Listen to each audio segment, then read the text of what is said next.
and your sports network. Yeah, I've been closer to Jesus before. So can you help me out? Oh, can you help me out? Am I on my own? Am I on my own? Or can you help me out? Am I on my own? Am I on my own? Or can you help me out? Can you help me out? I've been scared to look at my soul.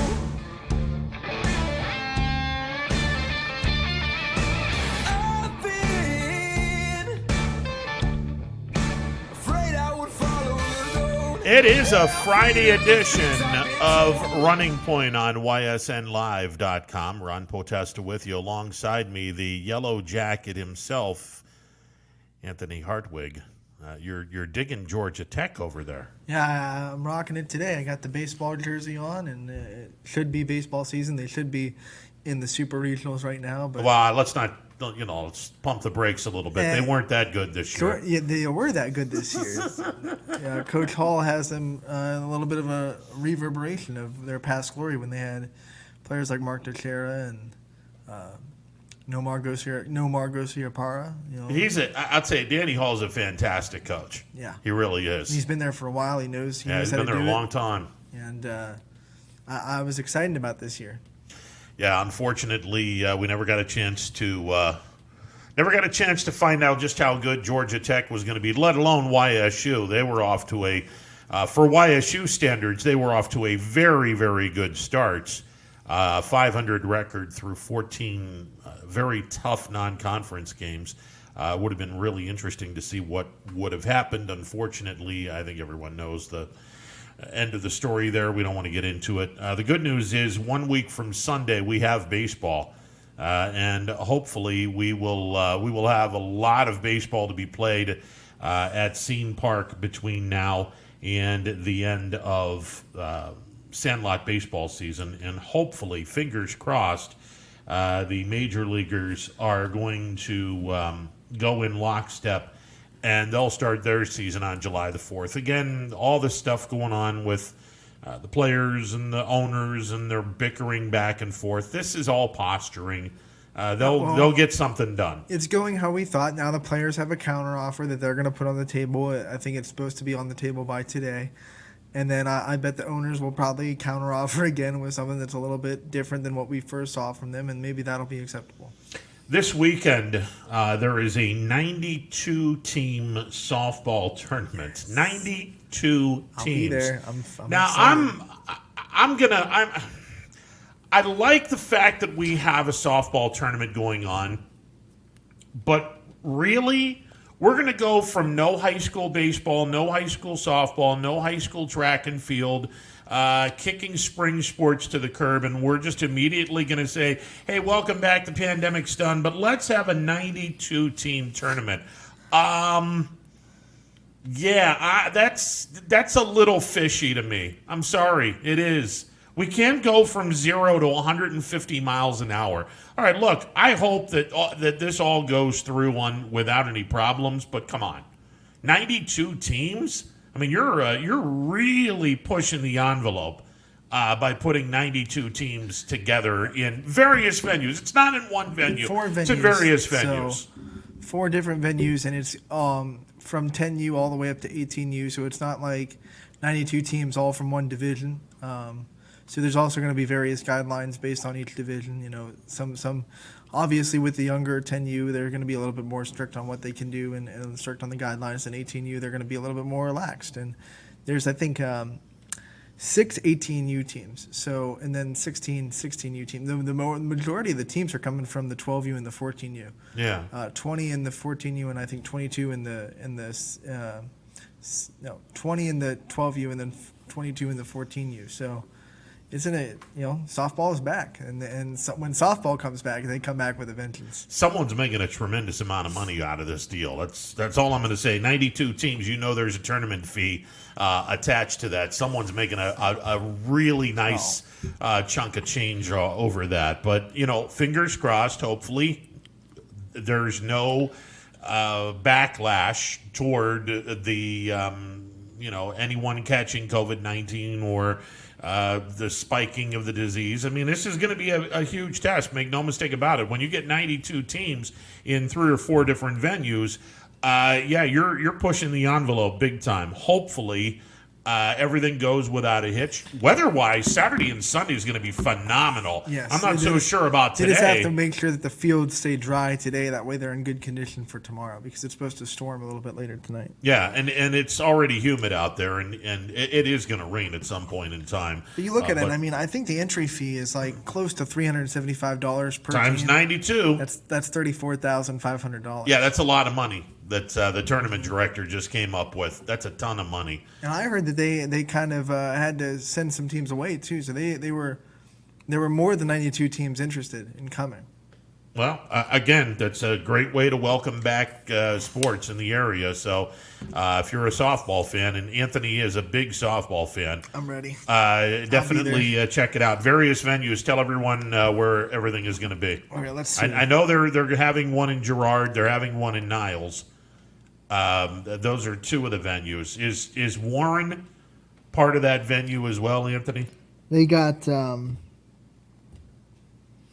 Liberty Township, and then they have Todd Park, and then they're going to be down there at Candlelit for a while. Candlelit is in Warren. Is in Warren. So I think there's 4 or 5 venues. All right. Throughout the Youngstown area. So that'll be pretty cool. And again, hopefully no glitches in all of this, weather-wise or, more importantly, COVID-19-wise, after the tournament is over. But obviously a great way to open up softball in the area, and we'll see what happens. Like I said, not this coming Sunday, but next Sunday, Seton Park will be jam-packed. 2 Sundays. June 7th. 14th. Is it the 14th? All right. And then 2 weeks from Sunday. My mistake. June the 14th, we'll open up the B League season, and we'll have games all over the place. 14, 16, and 18U all taking place on June the 14th. Seton Park will be hopping during the course of June into July, and again, fingers crossed. Hopefully, there is no backlash toward this, and hopefully this will prelude to an amazing football season coming up. Speaking of coming up, on the show, coming up in about 7 minutes, Ryan Wolf, the head baseball coach over at Columbiana, he's going to be joining us on the YSN hotline to talk about a brand new baseball league that he is going to be running. So we'll talk with the head baseball coach at Columbiana, Ryan Wolf, at 12:15. Lance DeZee from Western Reserve. He is the founder of Bless Up Athletics. It is a basketball organization. We will chat with Lance about his basketball career at Western Reserve, along with a couple of years playing in college over in Western Pennsylvania. We will catch up with him, see what's going on basketball-wise with Coach DeZee. That will be coming up at 1 o'clock. Plus, we'll take your phone calls on the hotline at 330-886-0813. That's 330-886-0813. Yesterday, I was reminded by a few friends of mine, and when you get older, the years tend to go by pretty quickly. Yesterday was the 36th anniversary of something that happened in my hometown that was of tremendous attention, not only in Latonia, but all the way in Columbiana County. The Latonia boys track and field team, 36 years ago yesterday, won a state championship. Their only state title in track and field. They have won 2 fictitious, actually, let me take that back, 3 fictitious state football championships. And I say fictitious because it was prior to the playoffs. It was voted on by the Associated Press. 45, 48, and 54, if I'm not mistaken, were the 3 years that Leetonia won their state championship in football. But this is the only state championship that was won in competition, not by a vote. And it was pretty interesting. They accumulated 46 points that day. Arnold Brooks won the 100 and 200 meter dash that day. His brother Curtis, 1 year younger, finished in third in both events. So there's 34 points. The 400 meter relay team finished in second place.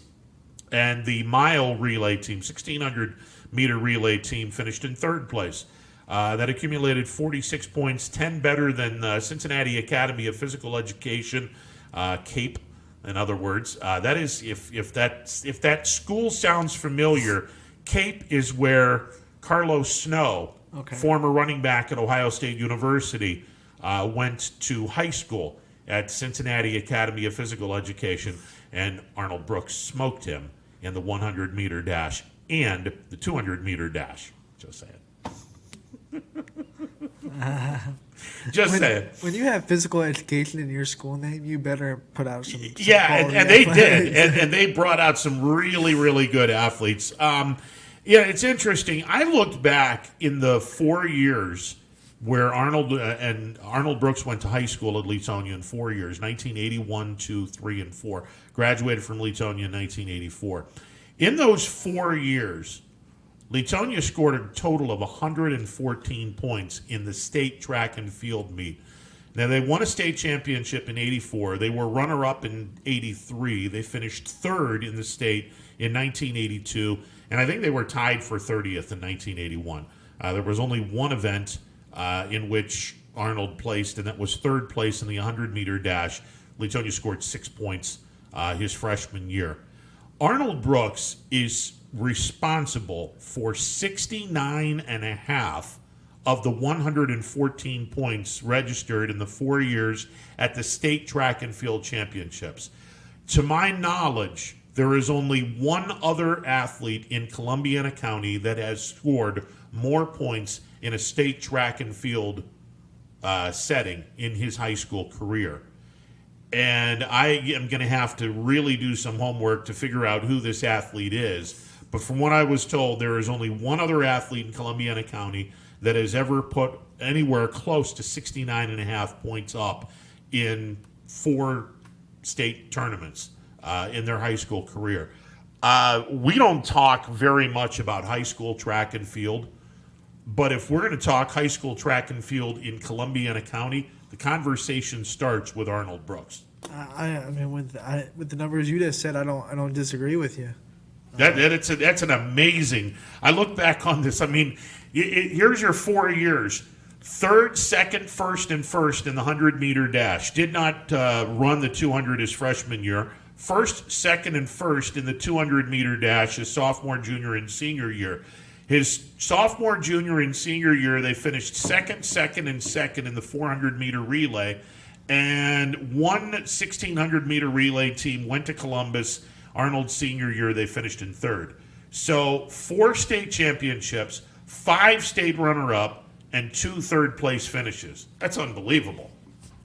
That's where you just kind of drop your baton and say, have a day. We had a day, and wow. Yeah, that's pretty incredible. And again, like I said, in a sport that unfortunately we have really never talked all that much about. Good God, 69 and a half points in 4 years. And we're talking in the elite of the elite track meet, the state track and field meet at Jesse Owens at Jesse Owens Stadium in Columbus. Man, that's about as good as it gets. So again, that happened 36 years ago yesterday. I wonder what the like Ohio State career record is for most points put up in a state. And I looked at the track and field thing for the OHSAA. They don't have those numbers, which is amazing to me. It's actually a damn shame that they don't have those numbers. You would think that someone would have put in the work to say, hey, here are the numbers that we have. Here's the athlete that has put up the most points. All right, so I wanted to throw that out there, mainly because I'm a Latonia grad, but a state championship won 36 years ago yesterday down in Columbus, the 1984 Latonia track and field team. All right, let's go into baseball, where our guest on the YSN hotline is Columbiana head baseball coach Ryan Wolf. Coach Wolf, how are you today, sir? I'm doing good. Thank you. Oh, fantastic. All right, so the spring season wiped out. We will never know where Columbiana would have finished in the tournament, let alone in the EOAC. But we move forward, and you have a brand new league that is being formed. Tell us a little bit about this brand new league, Coach. Yeah, so talking to a lot of the other local high school coaches, we're all disappointed that we didn't have a season. And with the state, typically we've been allowed 10 days in the summer to work with our kids. And last year we experimented and played some games. So this year we wanted to expand it a little bit. So we are also not limited on amount of days. So we can play really as many games we want through June, July, and August. But we're talking June and July. And, we got together and wanted to form, these are for the kids that aren't playing. Well, I mean, they can play with us too, but that aren't playing Class B, that aren't playing summer. I mean, Tri-T canceled, Mill Creek canceled. So we're looking to give kids an opportunity to play, and then also coached by high school coaches. That gives us an opportunity to work with our kids. Coach Wolf, what is the age group on the on the league that you guys are opening up? So it's high school. Kids coming into high school, but a lot of them might be playing, at least in the Columbiana County area, their league is still happening, the Pony League, but through seniors that just graduated. So really 18-year-olds, they have that opportunity to play. They lost the whole season, so we wanted to give them that opportunity to play. And I think, some of them are taking advantage, some aren't, which is okay. They've kind of moved on, which was expected. They graduated already, but we're really giving anybody the opportunity to play. How many teams are in this league, and who are they? So right now we have 6 confirmed teams, and we're waiting on a couple other teams to let me know about players. We might have to merge some teams in that way. But Columbiana, South Range, Western Reserve, United, Salem, and Lisbon have all confirmed. Beaver Local's got a couple players that are going to play with Lisbon, and then Crestvew's working, Springfield's working to see. We might have to combine some stuff that way. But, they're all local teams, and it gives us an opportunity. We'll probably play everybody 2, 3, maybe even 4 times. But it's just a good opportunity to see our guys and see the competition. And it's good competition. Coach, is this going to be open for all of the schools in Columbiana County? Yeah, I set out a survey early in April, looking for interest, and this is kind of where we've gotten, and then I pushed out. But I don't know everybody, so that's another nice thing about talking with YSN, and we did an interview yesterday with WKBN to let people know that this is something that if they want to get involved in, they can. It's ultimately a school district decision. Each district's different when it comes to facilities and what they're allowing, and that's a big key of it. A lot of what we look at is it's similar to like a summer basketball league or a football 7-on-7. And I've been on the phone all day today, talking about a lot of different aspects that come up as we get further along into it, when it comes to insurance and all those sort of things, and making sure everybody's safe and covered. And obviously we cover all the stuff that the state has put out in the Department of Health of what's required with baseball, and we're looking at our facilities and talking to our athletic departments. But yeah, anybody really can get open. There's not like league standings and those sort of things. We just want to give kids an opportunity to play. So, that's the ultimate goal. And, even at this point, anybody can join in. Coach, where are the venues? I mean, where are you going to be playing games this year? So right now, all the schools that I've mentioned are going to be able to play at their home facilities. If Springfield does get in right now, they're not. The school has made decisions they're holding off, which is perfectly okay. So really, like Lisbon's playing at their home field. We're playing at the park. South Range, the high school, Western Reserve, United are all playing, at their home facility. Salem at their place. So, it's good. The one big difference is like it's up to the coaches to take care of the fields and make sure that they get them ready because it's out of school. It's not school season. Have you nailed down an umpiring situation yet? Is it going to be volunteer umpires, or is it going to be coach umpired, or what? So umpires kind of each coach is kind of responsible to provide their own umpire. Whether it is, some schools talk about an assistant coach doing it that might be an umpire. I have an umpire that wants to do all my home games. So, in that way, that's kind of what we're responsible for. If we don't have an umpire for a game, and we've all agreed yesterday, we had a meeting that, really it's okay. We can have a coach out there. We're going to stand behind the pitcher to call balls and strikes. So we just have one umpire, and, that's kind of, it gets us to make sure that we play. But I know a lot of umpires are probably looking for work, so we'd love to have them. Obviously, the Governor DeWine has said that the schools, and I don't know if this is updated or not, but he had said the schools would not be open through the end of June.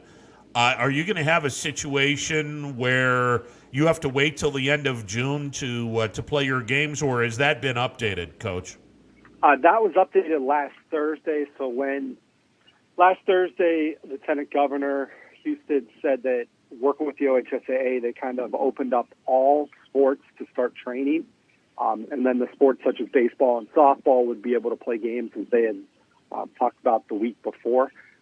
That was a big issue with the school facility through June 30th. And with the last update last week, it's a school decision whether they want to open their facilities or not. So many of the schools are open their weight rooms, they're open their gyms for basketball to come in. There's definitely specific stipulations they have to have, the way that the numbers of people, what they have to do cleanliness-wise, what types of drills they're allowed to use to do. But with that, with baseball facilities, we are allowed, if the school allows it, which the ones that I mentioned are, they're going to, we have stipulations we have to follow, and then we all worked with our athletic departments, our administration to come up with facility requirements, and we're going to be able to use them. Yeah. Coach, if someone is outside of the teams that you just mentioned, if someone from an outside school is interested in taking part in playing with this league, what number should they call? How do they contact you? The best way would just be by email. My email is ryan.wolf@columbianaschools.org. We have, like my team, we have a kid from East Policy playing with us. And like I mentioned, Lisbon's got some Beaver local kids that I believe are going to play, and we might be moving some other people around. But I even got an email this morning for a parent from Canfield looking for possibly playing. So, that is something that we want to have that opportunity. It is something, I'm working with Columbiana kids because we didn't have a season, and those kids are eager to play, but I know there's a lot of other kids out there that want to get that opportunity. And sometimes the only reason a school isn't able to have a team is because so many of their players are playing travel ball or Class B, so that's a really good thing. My goal was I didn't want to see anybody that didn't play baseball this year at all because there wasn't a league for them to go, or they maybe didn't have time to go to Class B, or the cost of travel ball, or they play football, basketball, and it's just a time commitment thing. This is an opportunity that's pretty open. There's a lot of leeway, as long as we have enough players to play in games. Coach, there are a handful of seniors that are probably playing in this league. Is there a plan to have a quote-unquote senior night or some kind of ceremony for them in the summer? Well, so for Columbiana specifically, I can speak for that. I've talked to United. We're going to open up with our first game doing a senior night. I had 8 seniors this year. I contacted them a couple of days ago to gauge their interest, because a couple are interested in playing throughout the summer, but not all of them. So I wanted to see what their interest was in playing one more game at Firestone, one last chance. And they were all for it, so for the most part. So we are going to have a senior night, and United's got 3 seniors, and we're going to honor them at our place. And, it's really up to the school how they want to do it, and each team. But, I think this is an opportunity to get some of the seniors out there, whether it's one last time or one last season.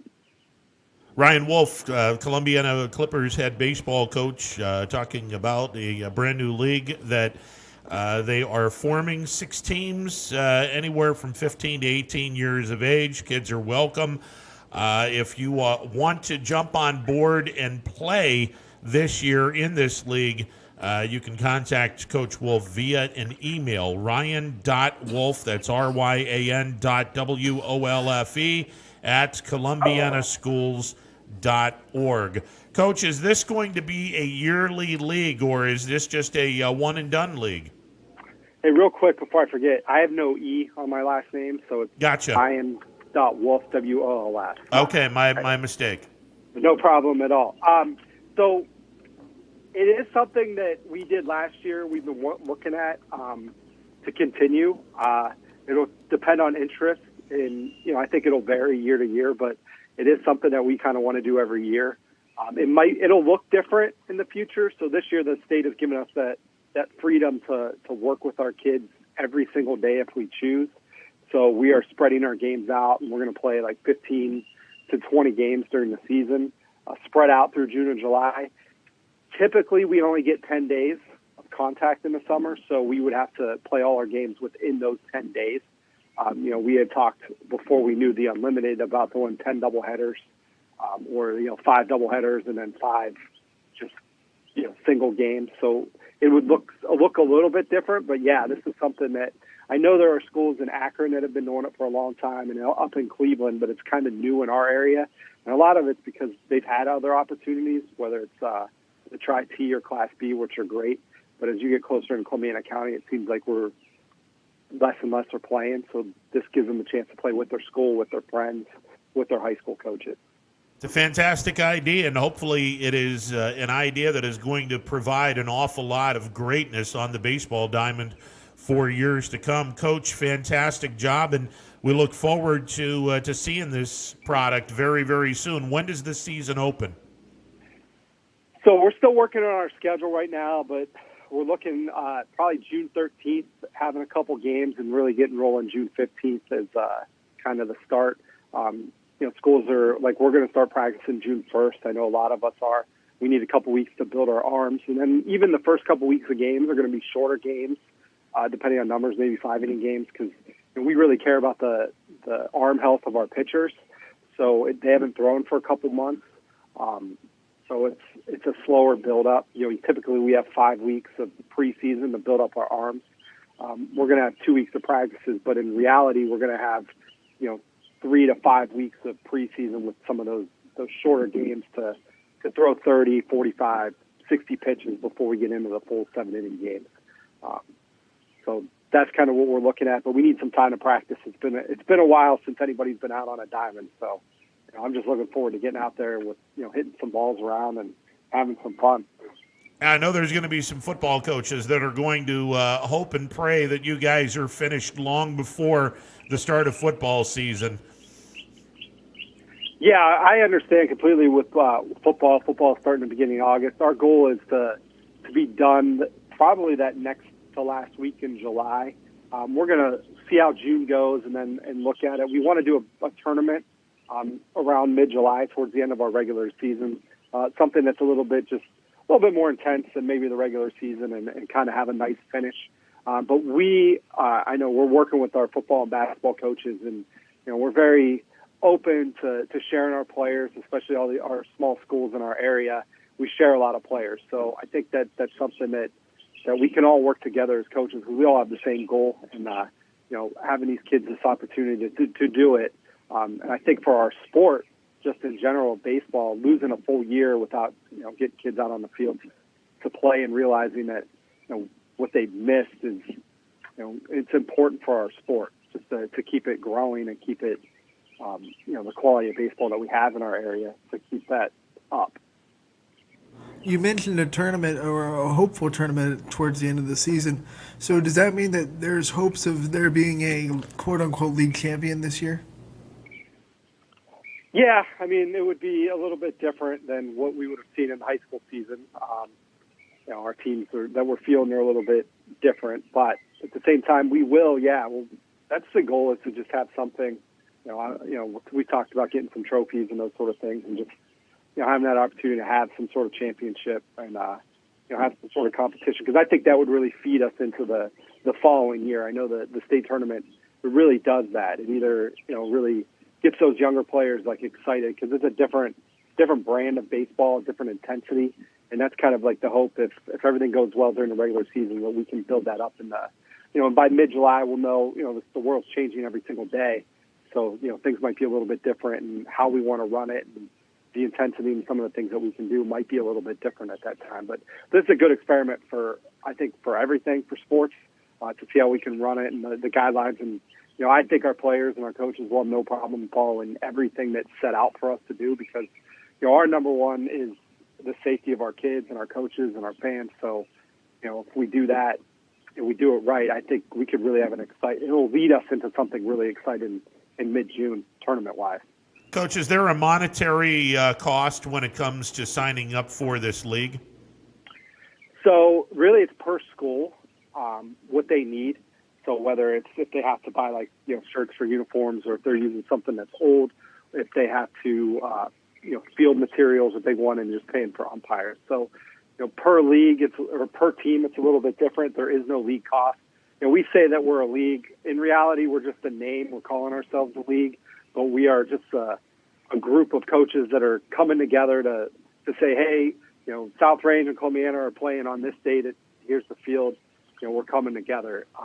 We don't have like a president, league charter, or anything like that. So we don't have any money that aspect. It's really just up to the team. And then we're looking at some different things insurance-wise that could have a monetary cost. But we're trying to keep it low for each team. That's our goal. We think we can be well below anything that they even would have done it, even some of the Colt League and those sort of things. So just to get them that opportunity. And kids from outside, and I'm going to bring up my alma mater because Leetonia is not part of this right now. Let's say a couple of kids from Leetonia would decide they want to play in this league. They would contact you via an email, and you would assign them to a team? Yeah, so that's the goal. If I hear from kids, I've already been in the works with the kid I got from Campfield, and even some other kids like we talked about from Beaver Local. So yeah, we would try to find them. We want to make sure that they're somewhere where they're going to play a lot, and then we also got to look at the commitment, so we know that every game you're going to have enough players. But I don't want to just stick kids with teams that they're never going to play because the numbers, there's too many. So that's a little bit new, but if I do get a bunch, we'll definitely figure that out, and hopefully even get more teams ultimately put together. And obviously going hand in hand with the OHSAA and their rules, because you want to make sure that the soon-to-be freshmen, sophomores, juniors, and seniors aren't going to be penalized if this isn't if there's rules that are broken via the OHSAA rules. So I'm assuming you guys are hand in hand with the OHSAA on this. Right, yeah, we follow it completely, what they have stipulated. I mentioned before the 10-day rule. Now that's gone. We have unlimited contact through the end of August. Typically in August was a no-contact period. That's gone. They've kind of really relaxed the rules for the summer, because I know that Jerry Snodgrass really he loves high school coaches working with their kids. So they want to give us that opportunity. But no, we will not. I don't want to do anything that would jeopardize any type of eligibility for anyone. We definitely wouldn't do that. So we're pretty open, and we definitely follow the rules very tightly, and we'll follow all the state guidelines and the county health department guidelines, and open communication with everybody just to make sure everybody's safe, and no issues with eligibility. Coach, on a completely different subject, I wanted your opinion based out of curiosity. We have always talked about how baseball in the spring is not really that great in terms of the weather. You never know what's going to happen with the weather. Sometimes it snows, sometimes it's god-awful cold, and sometimes it just rains like all get out. Obviously, calendar-wise, it would make much more sense for baseball to be played in the fall. Now, unfortunately, if you did that, you would run into a buzzsaw called football. How much potential damage would be done, in your opinion, if you had baseball in the fall rather than the springtime in the state of Ohio? With football, like to coincide with football? Exactly. Yeah, it wouldn't work. I think that, Northeast Ohio in particular, and just the state of Ohio, football is so big. And the fall is not thought of as a baseball time. And I think to get kids to flip their minds that way would be really hard. And then also, especially with all the small schools in our area, it's a lot of the same kids. So kids would have to choose one or the other, and I don't think that's fair to either sport. And I also think it would be if a couple of your better football players, or if baseball's number one, and they choose baseball and don't play football, now you're running into some safety issues number-wise for football, because numbers are pretty low in a lot of the schools. I mean, they're in a lot of teams in our area, in our league, were 30s, players, 20s, 30s, maybe 40s, and the lower numbers, it becomes a safety issue with certain players on the field. So I don't even think, I would never fathom it. The only thing I could think of is pushing the baseball season back into the summer a little bit more after school. I know some states already do that. Iowa is actually starting their high school baseball season like right now, and they typically start like May 4th and go into July. I think that would be a better alternative if you're looking to change something because of the weather. But you're 100% right. The end of March, the early April we know our month of April was like March this year. We had a couple of nice days, but we were snowing at the end of April. So, if you start in May and finish in July, I think you get a better opportunity than moving it to the fall. I just don't think that it wouldn't be able to go side to side with football. Football would dominate it. Coach Wolf, always a pleasure. Best of luck in this league. I'm really looking forward to seeing just how well it's received around the area. I know the kids are going to have a blast, considering we didn't have a baseball season this year, high school baseball. I'm sure there's going to be a lot of kids that are going to look forward to doing this year.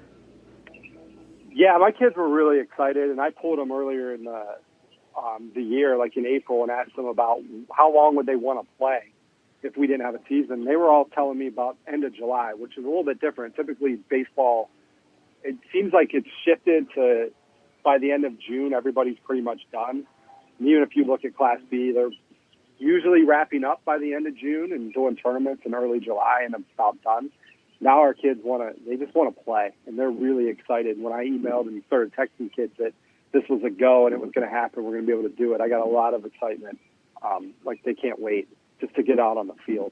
So with practice, we're starting Monday. We're splitting our practices up to limit the amount of people the first couple of weeks. They're just excited to be out there. All right, always a pleasure, Coach, and best of luck.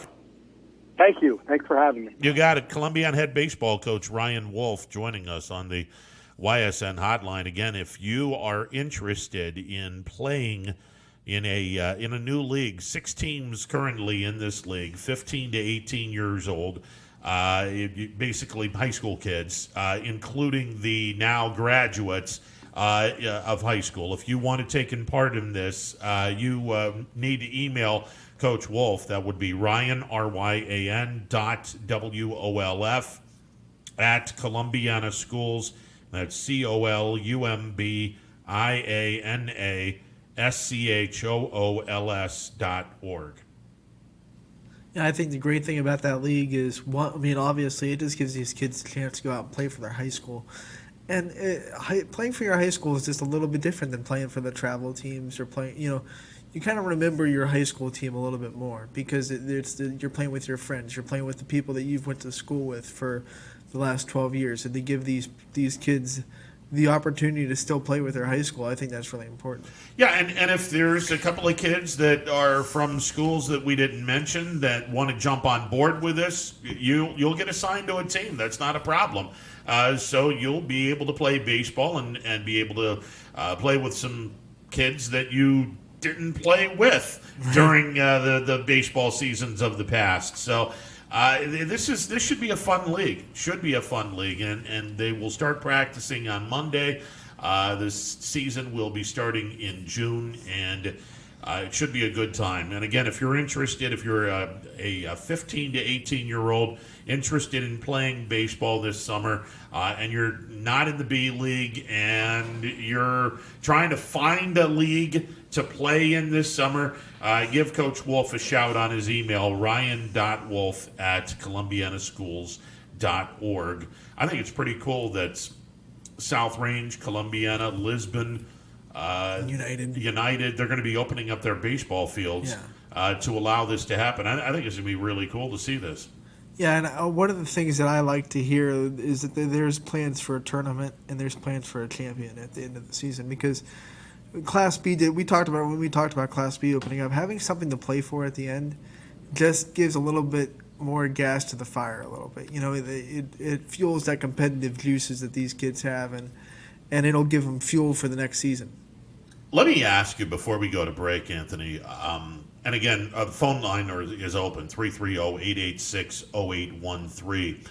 Obviously, it's pretty well known that if baseball were to be a fall sport, it would pretty much die in this state, mainly because football has been, will be, and will always be king of the hill in this state. Barring a complete disaster, football is always going to be played in the state of Ohio. Therefore, you are best served if you're baseball to be a spring sport. Coach Wolf talked about opening the season in May and playing through July. Okay, it sounds great on paper, and there are states that do it, but if you did this in Ohio, specifically around here, oh man, that would be the death knell of B-League baseball. And that's something that I just look, I understand if you did this in the state of Ohio and you opened up the season on May the 1st and you played all the way through July, had your tournament, let's say the 4th of July weekend, and you crowned a state champion on the 4th of July weekend, okay, except, boy, that would put a really large dent in B-League baseball. In normal circumstances, I tend to wonder how many high school seniors want to play after they graduate high school. Obviously, these are not normal circumstances that we're going through right now, but in a normal circumstance, you're graduating for a month and you're still out there playing high school baseball. I don't know if that would sit well with a lot of kids that just want to be done with high school after they graduate. You know what I'm saying? I think that they would still want to play baseball. I really do. Now, here's an interesting scenario, and again, not many kids go to Division I, but D1 programs have a fall league. Yeah. Do you expect your soon-to-be freshman to go from, let's say they're playing in a state tournament in late June, or they get to the state championships in the early July? Do you expect this kid to say, hey, take a month off and you're going to be doing the fall practicing for 6 to 8 weeks and then take some more time off and then we kick the season off next spring? I'd love to have some talks, but now that I know that with Iowa's baseball coach, Iowa State's baseball coach, and see what they do with the kids that they recruit out of Iowa, because obviously they do it. So what happens when a senior season goes into mid-July and you want them to be ready for fall ball come freshman season? Yeah. How do they handle that? I'd love to have that discussion. Yeah, I mean, it's just for me, I want to not be selfish about this. I mean, you want to preferably eat your cake and have your cake and eat it too. But I just, around here, Class B League is such a huge thing in the Mahoning Valley. I would hate for that to be affected if the OHSAA said, hey, you know what? Northern Ohio really is getting the short end of the stick here. We can't open the season in mid-March, and we got to have the Northern Ohio kids even with the Southern Ohio kids. So let's open the season up in May, and we go through the first week of July. That's going to be a tough sell for the summer leagues that are established in northeastern Ohio. Yeah, I mean, the season would technically end in July, but that would probably be like the state tournaments. So it's like how many teams in this area are going to be in state? Maybe one or two if you're lucky. So maybe the most of the high school seasons in one area will be done by the time Class B would start. Yeah, and to say nothing of, okay, in a normal circumstance, you're doing your 7-on-7 drills in football around the time that someone would be playing in the state championship. If you got that far, that would be a real interesting situation. Obviously, that's something that is way down the road. I don't even think the OHSAA has that in mind, to be honest. But from a competitive standpoint, if you wanted to even the playing field a little bit by opening the season in late April or early May, I think the schools from the northern part of the state would now be on even footing with the teams from the southern part of the state. Yeah, I think you're right, and I think it might be something that's talked about in the horizon, but I don't think so. I think OHSA is pretty happy with the way that baseball is run in the state. Well, they're real happy with the fact that they're playing the state championship games at Canal Park, the home of the Akron Rubber Ducks, and it goes hand in hand. I mean, it's the softball championships are at Firestone Stadium in Akron, so you might as well have the boys championships across town. It's geographically close, so now if we have another instance where 4 years ago the champion baseball and softball teams both were playing at state, you can go watch your softball team, and then you can go across this way and watch your baseball team. Yeah, and unfortunately, from a broadcaster standpoint, I broadcast the champion girls state championship game. Yeah. Where we couldn't do the boys and the girls because they were Columbus. too damn close. Where the boys were playing early in the morning, but by the time the game was over, there was no way I was going to be able to get from Columbus to Akron in time to start the girls' game. So you choose one or the other. You choose the girls' game. But in this scenario, I can easily see, again, if a local team happens to be in a state title game, boys baseball, girls softball, ideally, if everything is 2-3 hours apart, you can do both games because you're in the same town. And I think that probably was something to go with it. It's probably also we had Tim Street on, and it's a little bit of a smaller ballpark. So, right? I mean, Akron is a little bit smaller than that. Yes. Yeah. So you can kind of fill it a little bit more, and just like you're going for smaller venues in basketball. Well, and again, that is all about money-based. I mean, let's be honest. If you're renting out Ohio Stadium for the football championships, I got to imagine the folks at Ohio State's going to charge an arm and leg in your firstborn. Yeah. And frankly, it doesn't make any sense because you'll never put 100,000 people in a stadium to watch any high school game. That's not going to happen. It amazes me because my family's from Missouri. Their state championship is in Arrowhead Stadium. I'm sure that rent is not cheap. Yeah, To play a high school game in an NFL stadium, it's okay, great. You're going to sit back and go, hey, we're playing our championship games at an NFL stadium. All right, that sounds great. Great for the kids. Except for the fact that you're playing in front of nobody, right? Because 10,000 people in an 80,000 seat stadium looks stupid. It just does. It knocked the venue down a little bit. That's why I think it was perfect and a stroke of genius, which genius and OHSAA is very rarely made in the same sentence. But in this case, they have the stroke of genius where they said, hey, let's just put it in Canton. It's the home of football. The Hall of Fame is next door. This is a no-brainer. Yeah. If a team is going to watch or take part in the state championship game, and you're from Cincinnati, Columbus, Lima, Toledo, somewhere nowhere near Canton, you can make a whole weekend of it by sitting back and saying, okay, we're going to play the game, but either before or after our game, we're going to make a tour of the Pro Football Hall of Fame right next door. I mean, this is a no-brainer. Yeah. At least for the fans and for the administrators. But, I mean, I think if you ask the kids, would you rather play in the Horseshoe and be able to say that you played on that field, or would you rather play in Canton? The kids might say, I'd rather say that I got to play on Ohio State Stadium, or I got to play in Cleveland Browns Stadium. I mean, that would be a cool experience for them. No, absolutely, but But but the rent's not cheap. financially, it's infeasible. It's crazy, and again, if you're not going to have 50, 60,000 people to watch your game, which maybe 50 years ago you saw those type of numbers, but sadly you're not seeing those numbers in anywhere close to those numbers in today's landscape. So you got to go with a smaller venue. I happen to think that they nailed it, the OHSAA did, with the state championship football games being played at Tom Benson Stadium, right next door to the Hall of Fame, home of the Canton McKinley Bulldogs. I think they've nailed it with the boys and girls baseball and softball, respectively, state championships in a very small venue.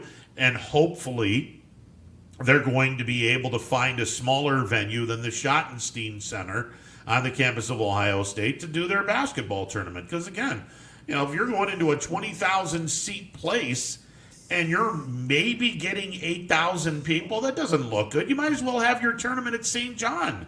And that this year, at least, they're going to be at St. John. So yeah, absolutely. The girls are going down to Dayton. And I think that's a stroke of genius as well. I think that the girls tournament, and I know people up here are going to moan and groan about it. Get over it.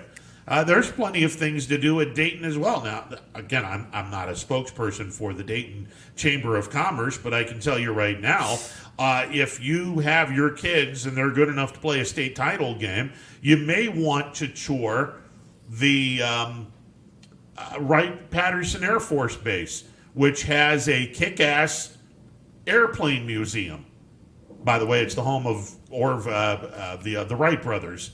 And they have all kinds of really cool airplanes in their airplane museum. That's a cool place where you can spend a few hours having some fun with it. There's some really nice places in Dayton. And you're playing at a college campus, so the college coaches are going to be Absolutely. there. And it's a lot easier to get recruited. I mean, I know Schottenstein Center is technically on Ohio State's campus, but Dayton might be a little bit more of a realistic goal for people in this area to be recruited from. No doubt. And again, it's you're not going to have all the tournaments in northeastern Ohio. Some of the tournaments are going to be down in the southern part of the state. Hey, that's fine by me. I'm good with that. And some are still going to be in the central Columbus. I mean, track and field's always going to be at Columbus. Yes.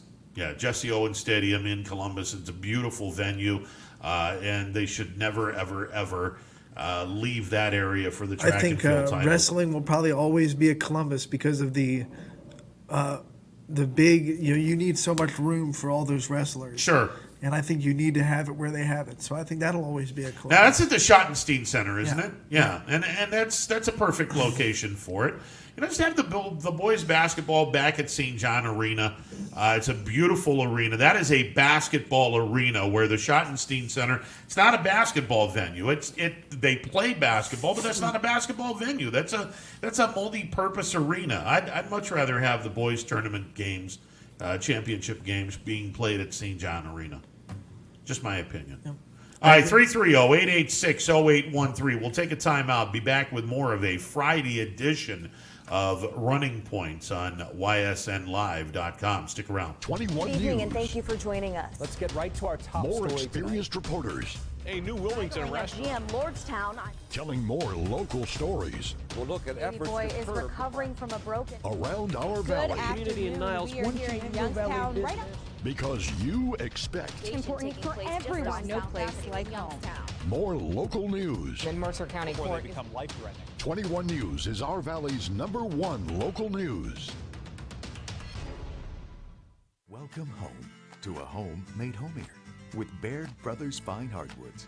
Inspiration starts at BairdBrothers.com and is turned into reality when high-quality hardwoods are delivered right to your home. Baird Brothers has the latest design trends, shiplap and skinny lap interior siding, antique oak rustic flooring, and, well, you'll find them all at BairdBrothers.com.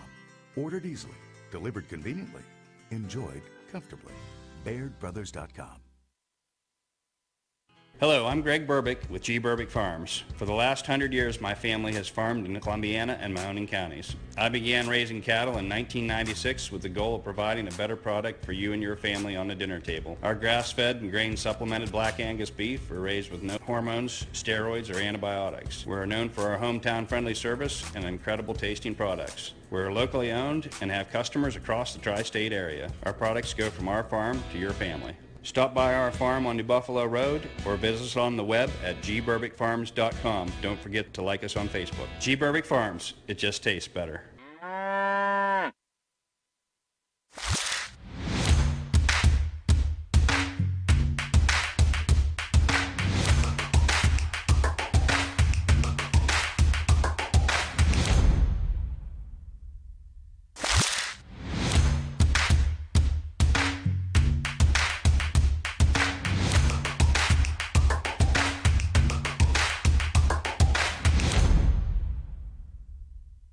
It's a Friday edition of Running Points on YSNLive.com. Ron Potesta with you alongside Anthony Hartwig.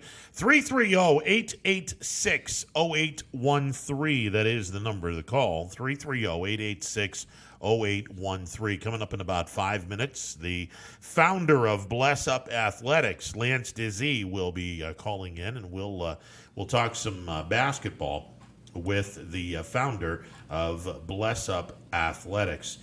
Jason Stark, who is one of the finest baseball writers, not named John Parado, and we say this because John's a friend of the show. Jason Stark hasn't been on the show, so we know where we're biased. We know where our bread is buttered. But Jason Stark is a fantastic writer, and he has written for all kinds of publications. He is currently writing for The Athletic. And by the way, again, as someone who is now in his second year as a Athletic subscriber, if you really want a great read day in, day out, you may want to subscribe to The Athletic. Phenomenal organization.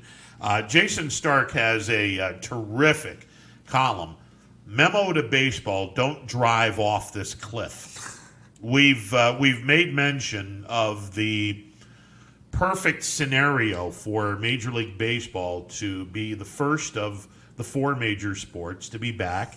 And, well, other than hockey, and I can argue that baseball needs it far more than hockey because hockey's never going to get the respect value that it deserves. Baseball is in all kinds of trouble. We've talked about this. The average age is 57. The fans are not receptive to slow-paced action these days. They love scoring, and they love quick, and action, and baseball does neither. But Major League Baseball has a golden opportunity here to bring back and win over some of the fans. And, well, they're screwing up the opportunity. Now, they haven't officially screwed anything up yet. They're sitting, to use his analogy, they're sitting on the cliff. They got it in park, and the hands on the gear shift, but they haven't hit the gas yet. Yeah, well, they're hitting the gas to rev the engine up, but they haven't put the damn car in drive yet. And I'm waiting for the classic ending of the Thelma and Louise. Thelma and Louise, where they drive off the cliff. I'm waiting for baseball to do the same thing. And look, we've talked about this. At the end of the day, I have stated this, and I'll state it again. Major League Baseball has three very dark clouds. One is hanging over their head right now, and two other dark clouds are on the horizon. The one hanging over their head right now is, all right, are we going to be able to start this baseball season up? Do we get an opportunity, a golden opportunity to win back some of the fans by having an 82-game season? It remains to be seen whether the owners and the players are going to come up with a solution and get baseball started on the 4th of July or somewhere thereabouts. The second dark cloud is the potential of 42 minor league baseball teams being extracted from minor league baseball. It would be a grand total of 40 teams all the way around, where baseball would then have low A, high A, double A, AAA. You would not have a rookie league team. You would not have a short season A team. Those kids would report to the training camps of the prospective major league clubs, and they would play amongst themselves, which I think is asinine. The third dark cloud is after the 2021 season, the players and the owners, that labor agreement ends at the end of the 2021 season. I have the feeling that this is preluding 2021, and the combination of the three could be lethal to Major League Baseball. Well, yeah, I think these negotiations are going to be really important to how the negotiations go in 2021. And who kind of comes out of these negotiations with a little bit more foothold is also going to affect those negotiations in 2021, in my opinion. So getting past this storm cloud might make the next one a little bit lighter. We will talk a little bit about that very shortly. Right now, let's go to the hotline. I believe we have the founder of Bless Up Athletics, Lance DeZ, on the YSN hotline. Lance, is this you? Yes, sir, it is. How are we doing today? Coach, I'm doing wonderful. Yourself, sir? Staying as safe as possible, safe and busy. There you go. All right, let's talk a little bit about Bless Up Athletics. What is Bless Up Athletics, and tell everyone how you got this started, Coach. Okay, so Bless Up Athletics is a basketball skill development training brand. So what I do is I do either individual workouts, small groups of 3 or 4, and I also do team workouts as well. So it's my workouts. I will say this, I'd put a lot of detail in and a lot of time on the side within myself to do this. I watch a lot of film of the players that I train, so each individual player that I train is trained different because, of course, every player trains and plays different, too, on the court. So for me, every workout is tailor-made for that player's individual game.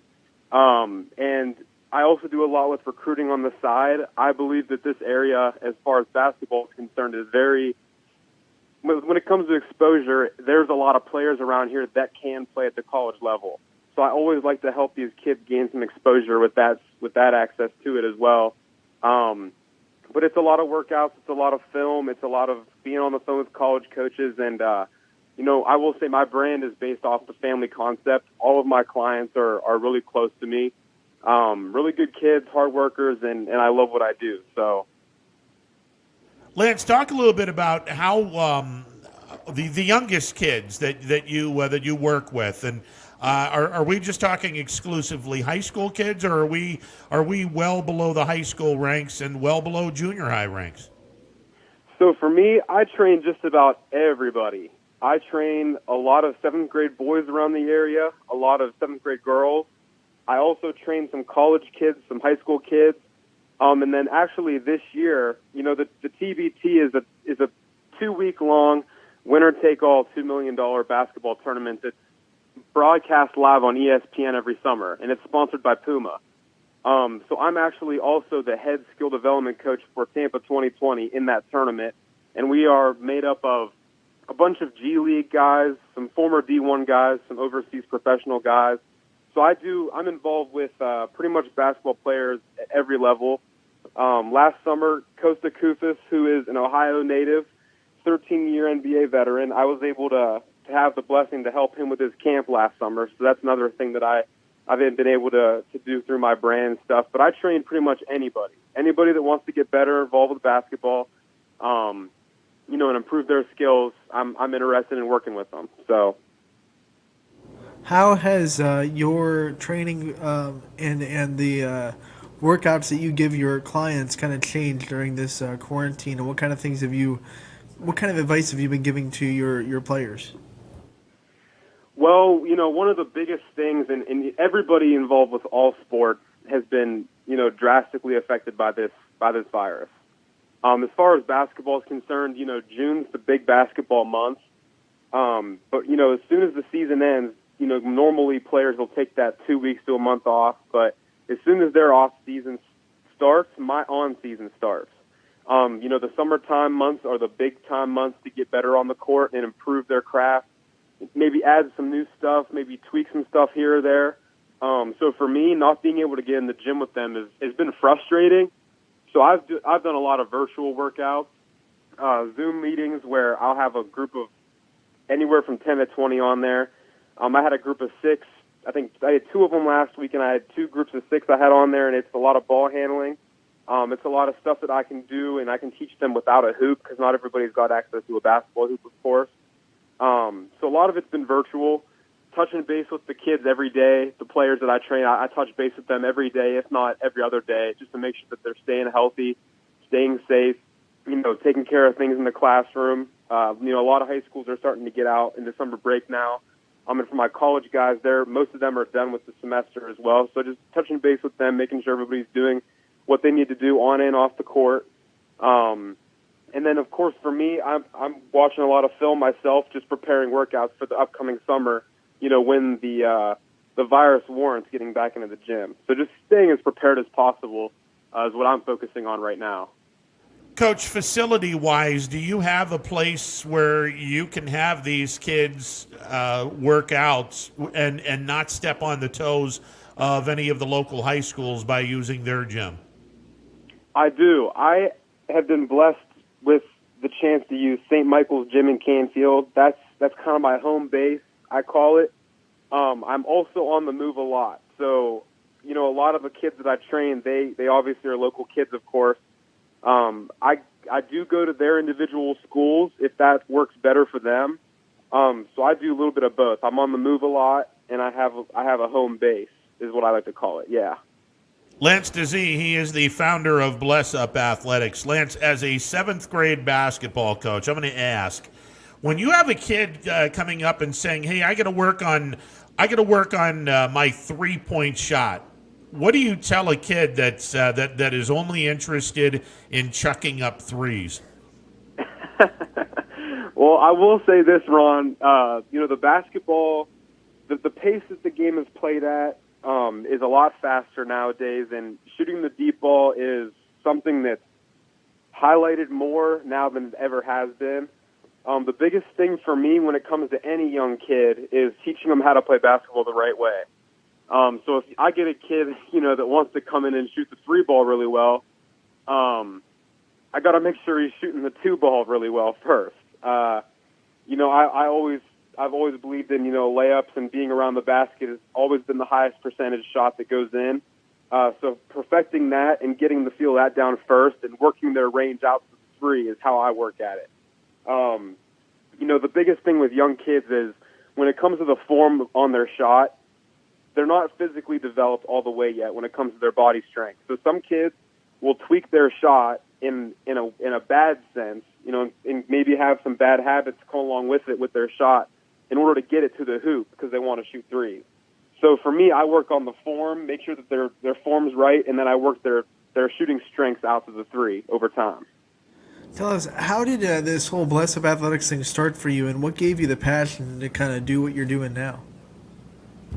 Well, I've been a basketball guy ever since I knew what basketball was at a really young age. And, playing at Western Reserve, had a really good career there. Went on to play at Bethany College, and, I got to my sophomore year of college, and I was sitting there in my dorm room the one day, and I just was thinking that I wanted to challenge myself regarding basketball in a different way. I mean, I was hungry to take that next step in my basketball career, and I knew all along that as soon as my playing career was over, I wanted to stay involved with the sport, or else I'd go crazy without it. So for me, 15, 16 years old, looking into the future, I've always wanted to be my own boss. And so being involved with basketball and being my own boss, I kind of experimented a little bit and doing a lot of thinking, a lot of praying, and then I combined the 2 together, and that's where my skill development brand came to be. I love helping kids. I want to help kids get to the college level and get free money to go play the sport that they love at the next level. And on and off the court, for me, it's bigger than basketball. I preach academics. Being a student athlete, I feel, is the most important part of getting to where you want to go. That's on and off the court. And then on the court, obviously, you want to get better on the court and help them play a lot more minutes than they maybe did the year before, or help them gain their confidence to be better. That's the biggest thing with a lot of kids is confidence.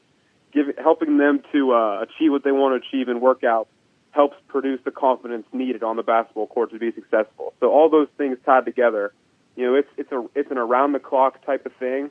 But I couldn't be happier doing what I'm doing.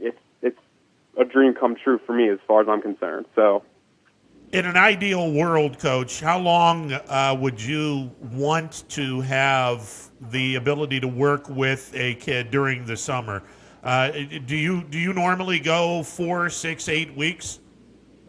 I go all year round. Now, for me, like I said, the biggest thing with the off season is that's the time to tweak some form stuff with their shot, or work on their ball handling, or work on the things needed to improve.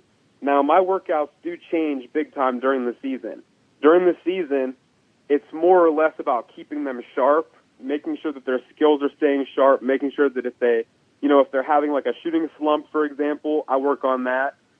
Just to make sure that their percentages stay up. And it's a lot of repetition. Now, like I said, with film, I watch a ton of film. I watch, probably 2 to 3 hours worth of film a day of the kids that I train. And so during the season, I'm going to watch them in person, seeing what they're struggling with, seeing what they're, working really well with. And then I make the workouts more towards their weaknesses, too, just so we can see more success during the season on that.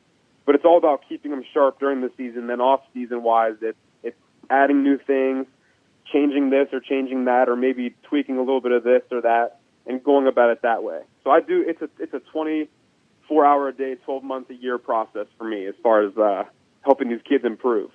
If a parent wants to have their child go to you for some tips and for some training, how do they go about getting their child involved in what you do?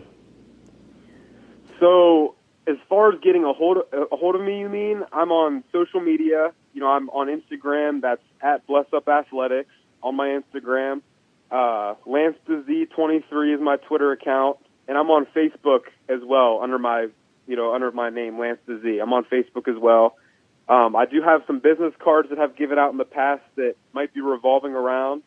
But for me, a lot of my clientele has come through word of mouth, which is a blessing. The fact that parents of the kids that I train or the older kids, the fact that they're, they feel that I'm helping them on and off the court and they're willing to pass my information along and that sort of thing, that's a huge blessing to me.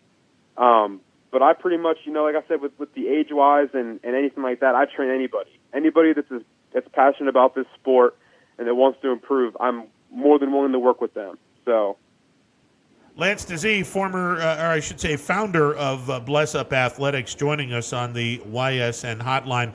Lance, you talked a little bit about the state of high school basketball and just the state of basketball in this area. It's no secret that we are behind the 8 ball in terms of our talent level or production level.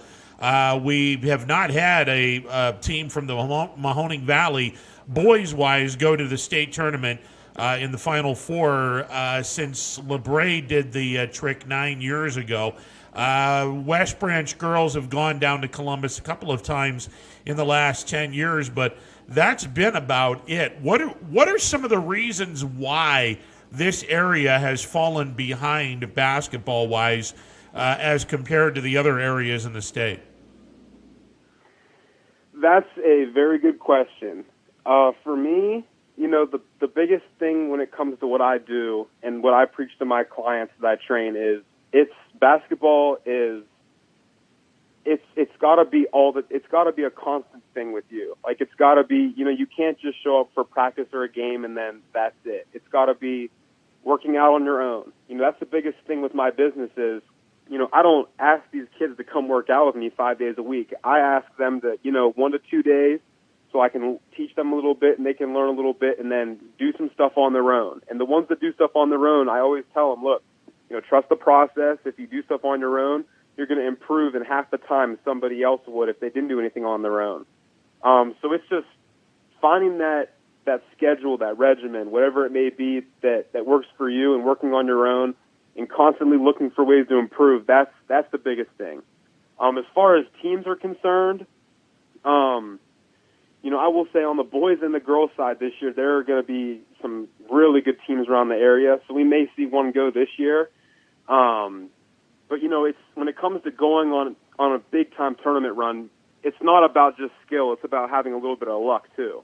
And you've got to get lucky at certain points in the game. But you've also got to be disciplined, and you've got to be battle-tested throughout the season in order to make a run like that. Because once you get to that tournament, it's win or go home. And, being able to mentally stay in the game, play well with your teammates, listen to your coaches, and do all the things you need to do and cross the boxes off. That's what's going to get you to the state tournament. So, Agreed 100-fold on that. Monetarily, how much does it cost for you to give out some lessons for kids, Lance? So individuals, I do $25 a session. For me, like I said, with my business, I'm not in it for the money. I'm in it because I really love this sport and I really love helping kids. And seeing kids get to where they want to go on and off the court, whether it's committing to a university of their choice to play the sport in college or, seeing a big-time improvement from the year before to the year that they're currently in, seeing those successes and knowing that I was able to be a small part of that. Because, of course, they're the ones doing all the work. I'm just they're the ones driving the car. I'm just the GPS that's getting them from point A to point B the quickest and most efficient way. But, they're the ones that deserve all the credit. So seeing them improve, that's what I'm in this for. And like I said with basketball, been a big-time basketball guy since I could walk, to be honest with you. And so being able to help basketball players that are as passionate about this sport get to where they want to go and help them out, that's what I'm in this for. Hey, always a pleasure to have you on. Best of luck in your venture, and hopefully a lot of future basketball players are going to be giving you a shout and asking for some advice and having you work with them. Yes, sir. It was a pleasure coming on. Thank you so much. You got it. Lance DeZee, founder of Bless Up Athletics, joining us on the YSN hotline. A lot of you can pass along a lot of great knowledge about this game.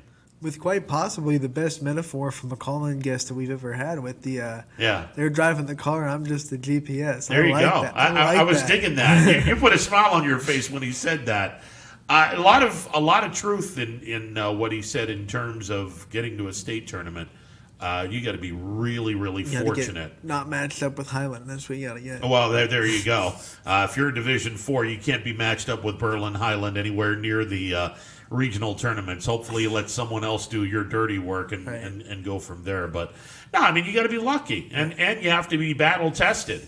That's why, again, my personal opinion, if you have a really good basketball team, because you're not in the scenario that football is in, where the top 8 teams, at least through the end of this year, next year it'll be the top 12, which is absurd, but it's money-based, whatever.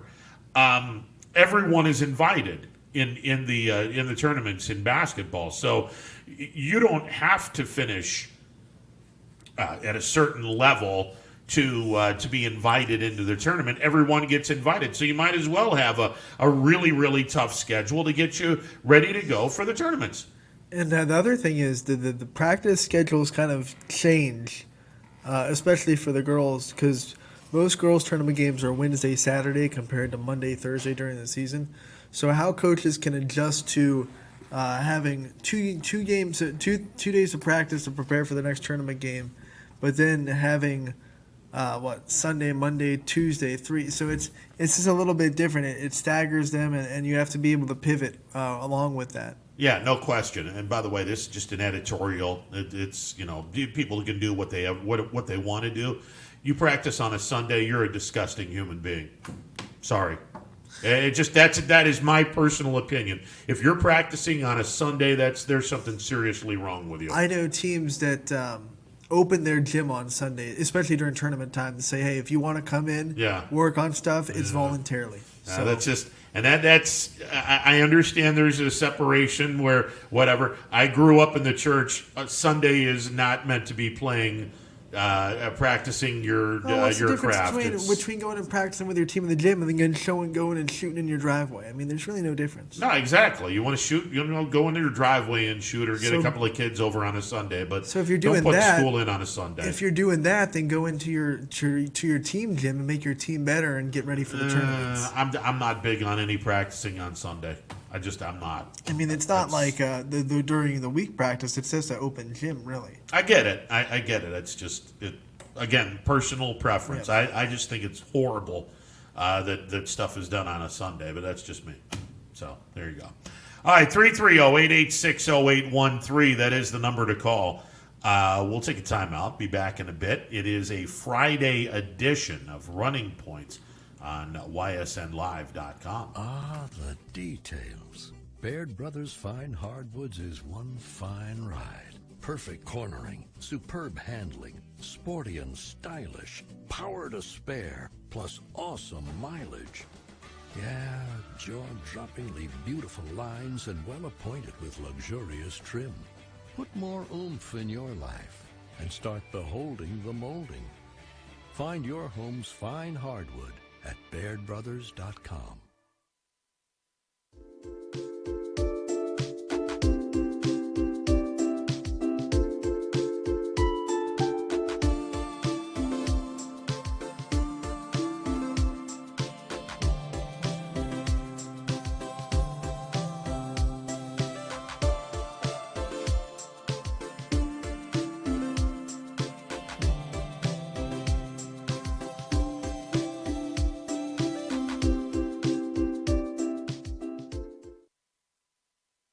Storm season. I think we're under the gun for some heavy storms over the next couple of hours. And Storm Tracker 21 is ready. This is probably the one we're keeping a closer eye on. On air.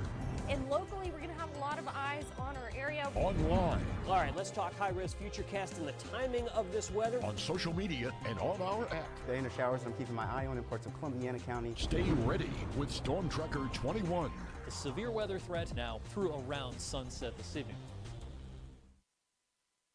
Hi everyone, this is DJ Yoakley with Your Sports Network. We appreciate your support of YSN and welcome you to the YSN family. Our broadcast streams are brought to you live at no cost to you by sponsors that are local to this community. Without the vision and generosity of our sponsors and partners, we would not be able to bring this game to you today. So please support the great businesses and leaders that are making this game possible. And if you're a business in need of great advertising and sponsorship opportunities, feel free to head over to our site for more information on the right fit for you. We are local, we are loyal, and we are live. We are YSN.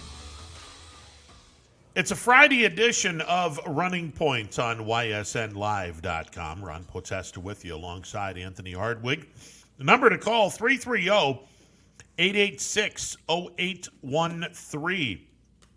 That's 330-886-0813. With you till 3 o'clock, chit-chatting some sports as we hopefully put the wraps on another productive week. God, I can't wait for sports to start up full time. We say it every day. We're one day closer, one show closer to being able to actually talk about games, break down matchups, and I'm looking forward to it. I mean, Monday I'll have a lot of softball to talk about. So yeah, we again the big news around these parts is the 92 team softball tournament that is going on, and again, to go from no spring sports, and now we're going to spring out a 92-team softball tournament. It tells you how serious travel softball is, especially in the area, in the surrounding area, because there are some teams from Pittsburgh coming in too. Yeah, this is crazy, and hopefully, again, knock on wood, hopefully the tournament is a success. Number one, more importantly than that, there are no ramifications attached to this softball tournament, post-tournament. Hopefully we do not see a spike in the virus that is currently and still very much alive. So hopefully, knock on wood, we have a great tournament, and more importantly, no rise in COVID-19 cases because of this tournament. It's going to be, in my mind, I think it's a great test to find out, okay, after this tournament is over, let's figure out, okay, how long or how much of a spike in the COVID-19 cases are we going to have in this? So I think this is a great way to figure out what's going on. Hit the ground running. That's what we're doing. So there you go. We've been revving up for a while, and as soon as that little green light went on, this sports world is just going full force, trying to get as many games in as possible. 2 weeks from Sunday, we will open up the B League, and again, we'll have plenty of B League games broadcast on ysnlive.com. I'll be a busy camper Tuesdays and Thursdays doing doubleheader games on Field 1 in the press box on Field 1. So that should be a good time, as the 14, 16, and 18U teams will have a condensed season, and we will have champions crowned.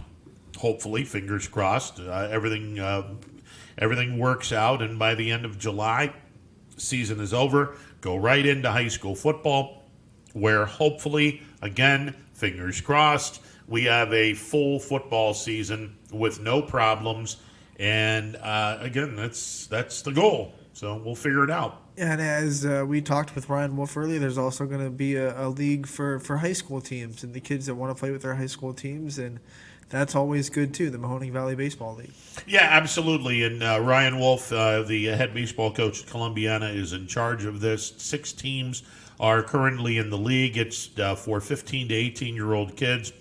If your school is not part of this right now, but you want to take part in the league, give an email out to Ryan.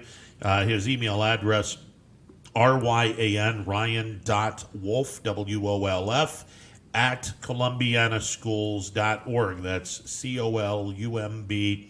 I get hives whenever I have to say Columbiana. Schools, SCHOOLS.org. Well, I'm not wearing Clipper stuff. You will never see me in Clipper gear, ever. That's just not going to happen. I figured with Coach Wolf on, though I will never put myself in Columbiana gear because I am a Letonia grad, and I would be a traitor of a million ways over if I wore Clipper gear as a Bear graduate. This is the closest I'll get. So in honor of Coach Wolf, I'll put the red YSN jersey on. Rivalries run deep, man. Oh, I'm telling you. It's just like Lisbon. Lisbon and Columbiana are the I don't hate anybody, and obviously it's all in good fun, but you'll never see me wearing anything that says Columbiana Clippers on it. Yeah, hell no. You will never see me wear anything like that. Much like Lisbon, I will never wear anything that says Lisbon Blue Devils. Now, I might wear their colors because I have a Dodger shirt, and Dodger blue is the color of Lisbon. But you will never, if I ever wear something that says Columbiana Clippers or Lisbon Blue Devils, it'll be a cold day in hell. You might be wearing it in your grave, is what you're saying. Well, it's something like that. Yeah. There you go. That's do you know something I don't know? Maybe you do. 330-886-0813. That is the number to call as we are with you until 3 o'clock. Lots of stuff on the horizon, which is great, and we're looking forward to it. The college football season, we had Coach Phillips on Wednesday, the YSU head football coach. They're aiming for their first game of the season against Akron, which I think is going to be a fantastic opening to the Phillips era. It should absolutely be a win. Akron didn't win any games last year. Well, again, Akron is a 1A school. I get it, but I mean, it's that would be a big statement win, especially for the people that kind of the grumblers that want Youngstown State to move to the MAC, to go out and pound a MAC school, and it would be nice. Be nice. I think it would be a great start to the Phillips era. It's a winnable game, is what it is. A very winnable game. There's no two ways about that. And look, I mean, again, there's another personal commentary. I understand that Akron and Kent State have nothing to win if they play Youngstown State on a yearly basis, because they are a bigger school. They're in a better conference. Now, some would argue the Missouri Valley Football Conference is just as good, but on the scale of they have an opportunity to go to a major bowl. Yeah. YSU does not. They have the opportunity to go to a playoffs. They have an opportunity to do the playoffs, to which Let me do Coach Moore's impersonation. Playoffs? Yeah, that's no. The chances of that happening are remote, but they are a quote 1A program where Youngstown State isn't. I would argue, however, and we will make this a very true argument in early September. Economically, if YSU were to play Akron and Kent State on a yearly basis, one of those two schools on a yearly basis, whether they're playing the game at Infocision Stadium in Akron, Dick Stadium at Kent, Stambaugh Stadium at Youngstown, you would have a damn near capacity-filled crowd at any of those three venues. And economically, let's be honest, Akron draws flies at Infocision Stadium. They've been the brunt of all the jokes during this COVID-19 thing because everyone's putting up those memes that say Akron football has been practicing social distancing for years, and they show the crowd, and it's scarce. Yeah, it is. It is a very scarce facility. Now, the facility is gorgeous. Oh, yeah. I mean, the facility is absolutely gorgeous.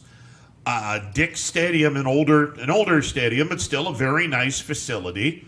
Again, Kent State plays in front of absolutely no one, too. I mean, now they're better than Akron attendance-wise, but their numbers aren't anything to shout praises about. If you were to put YSU on your schedule, you know that fan base is going to make a trip. 40 minutes to Kent, 45, 50 minutes to Akron. Of course, you're going to make that trip. It makes perfect sense. Not every single year, but it makes perfect sense for YSU to play one of these teams. Whether you're playing them at home or playing them on the road, it makes perfect sense. Yeah, and I agree with you because, like you said, it's going to double whatever your capacity is. Because Youngstown State's so close that there's not going to be too many people that turn their nose at that trip. No, absolutely not. Now, again, I think that you would probably have a lot more fans at Infocision Stadium as if you were to say Iowa State came into town not a few years ago. Mm-hmm. I'll guarantee you, Youngstown State brings more fans into Infocision Stadium than Iowa State. Now, Iowa State is a Power 5 conference. They're a fantastic football team, but they're in Iowa. Again, I mean, it just economically, it makes way more sense to play a team from the area. And again, not every year, but if you were to you have a rivalry where you sign a 2-year deal once a decade, I think it would be cool. But from Akron's standpoint, they're paying Youngstown State to come play them. Yes. And then they're getting paid by Iowa State to, right? I mean, I would think that would have been the case. They might be a little bit more inclined to absolutely to do the other thing. Absolutely, no question about that. And again, I mean, if you're a Mid-American Conference school and you're going to step up and go on the road and play a Power 5 conference, you're going to get paid big money. Just like YSU is paid big money when they go to Pitt or West Virginia or wherever. And by the way, then when you're Appalachian State, you get paid big money, and you go and you beat Michigan. There you go. And YSU damn near beat Pitt, and they actually did beat Pitt one year. Yeah. And then scared the bejeebers out of them another year. Look, I mean, I don't want to do anyone's job, but I think that the Southeastern Conference, they love taking on the Sisters of the Poor on their schedule. They do it differently too, because most teams start the season with those games. Yes. Most of the SEC, they put it in the second to last game. They'll put like a Citadel or South Alabama or somewhere like that where they can play a cupcake game, quote unquote, before their huge rivalry game. Yeah, especially Alabama. Historically, Alabama will play an FCS team before their game against Auburn. Now, unfortunately, you can't do that if you're a member of the Missouri Valley Football Conference because you're in the middle of conference play. Now, is there a way where you can play one game early in the season in your quote non-conference schedule and then play the second to the last game or your last game away from conference play? Sure. And look, I mean, if Alabama offered $500,000 for Youngstown State to go down to Tuscaloosa, where do I sign? Look, Kentucky is not a obscenely long trip. I mean, 5-hour drive. Yeah, you could have some fans from the Valley coming down 5-hour trip on a Saturday to go down to Lexington, and you've got a Youngstown connection in Coach Stoops, who's probably going to be there for a while. I'm just saying he's done a pretty nice job down in Kentucky. Knoxville is not that far of a drive. It's about 9 hours. And, well, the way Tennessee's been playing football, they're actually a beatable team. That's true. I think that would be a great venue. And by the way, if you've never gone to a game in Knoxville, Neyland Stadium, that's bucket list material. That's a hell of a place. As long as you can handle hearing Rocky Top every 30 seconds, you'll be fine. That's all right, because Rocky Top is a cool tune. It's a good catchy single. But they play it almost constantly. When I was in Jackson, as soon as we did the seventh inning stretch where I did the Harry Carey impersonation, after that was all said and done, they played Rocky Top, which again, Jackson is an hour away from Memphis. Why the hell aren't you people Memphis Tigers fans? No, UT is statewide and everyone loves the University of Tennessee. Oh, you played Rocky Top, place went nuts. Place goes nuts whenever anywhere in Tennessee if they play Rocky Top. It's like the national anthem of that state. It's crazy. It's one of the catchiest fight songs. It's super catchy. It is up there among my favorite fight songs. That's actually something I might have to write about. I haven't written anything yet, but that's something I might have to write about. Off the top of my head, I'm trying to think of fight songs Notre Dame's got to be. Well, Notre Dame's at the top of my list. Because, for obvious reasons. I'm a huge Notre Dame fan, but that's at the top of my list because Notre Dame's fight song is much like Notre Dame. It's damn close to perfect. And I respect the colleges that have their original tune and don't regurgitate other kind of melodies and put their own lyrics to it. Yeah. So there are some schools like that. Ohio State fans are gonna hate me, but the Michigan fight song is pretty catchy. Oh, the Michigan fight song is cool as hell. It's pretty good. Yeah, and from a trombone player's standpoint, that's an easy song to play, and it's kind of fun it would be kind of fun and challenging at the same time to play that song. I hate saying this.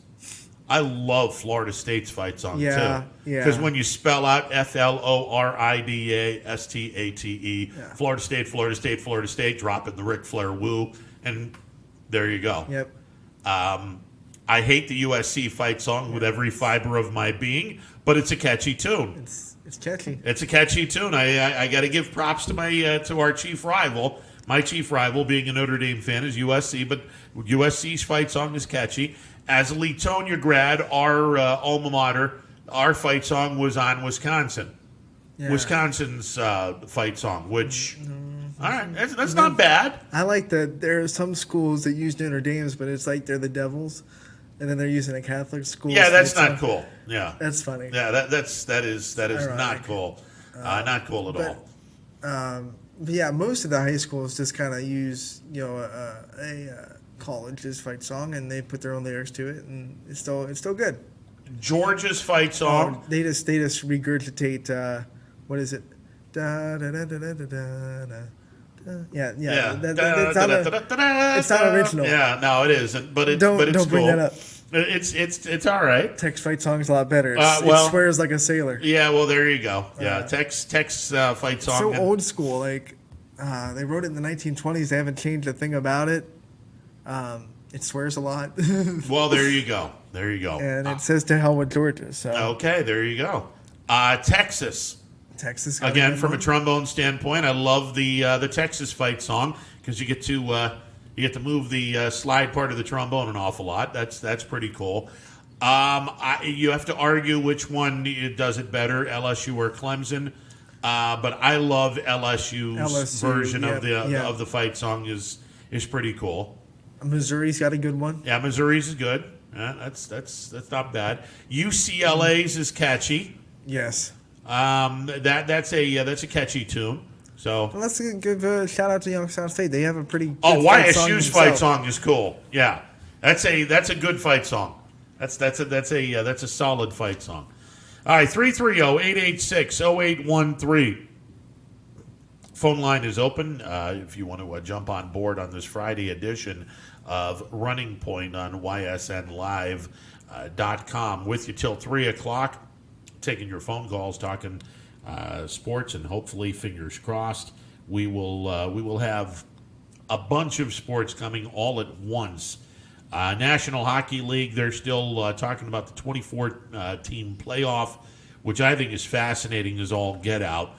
We had Tom Callahan on whether they're going to be playing these games exclusively in the States or in Canada remains to be seen.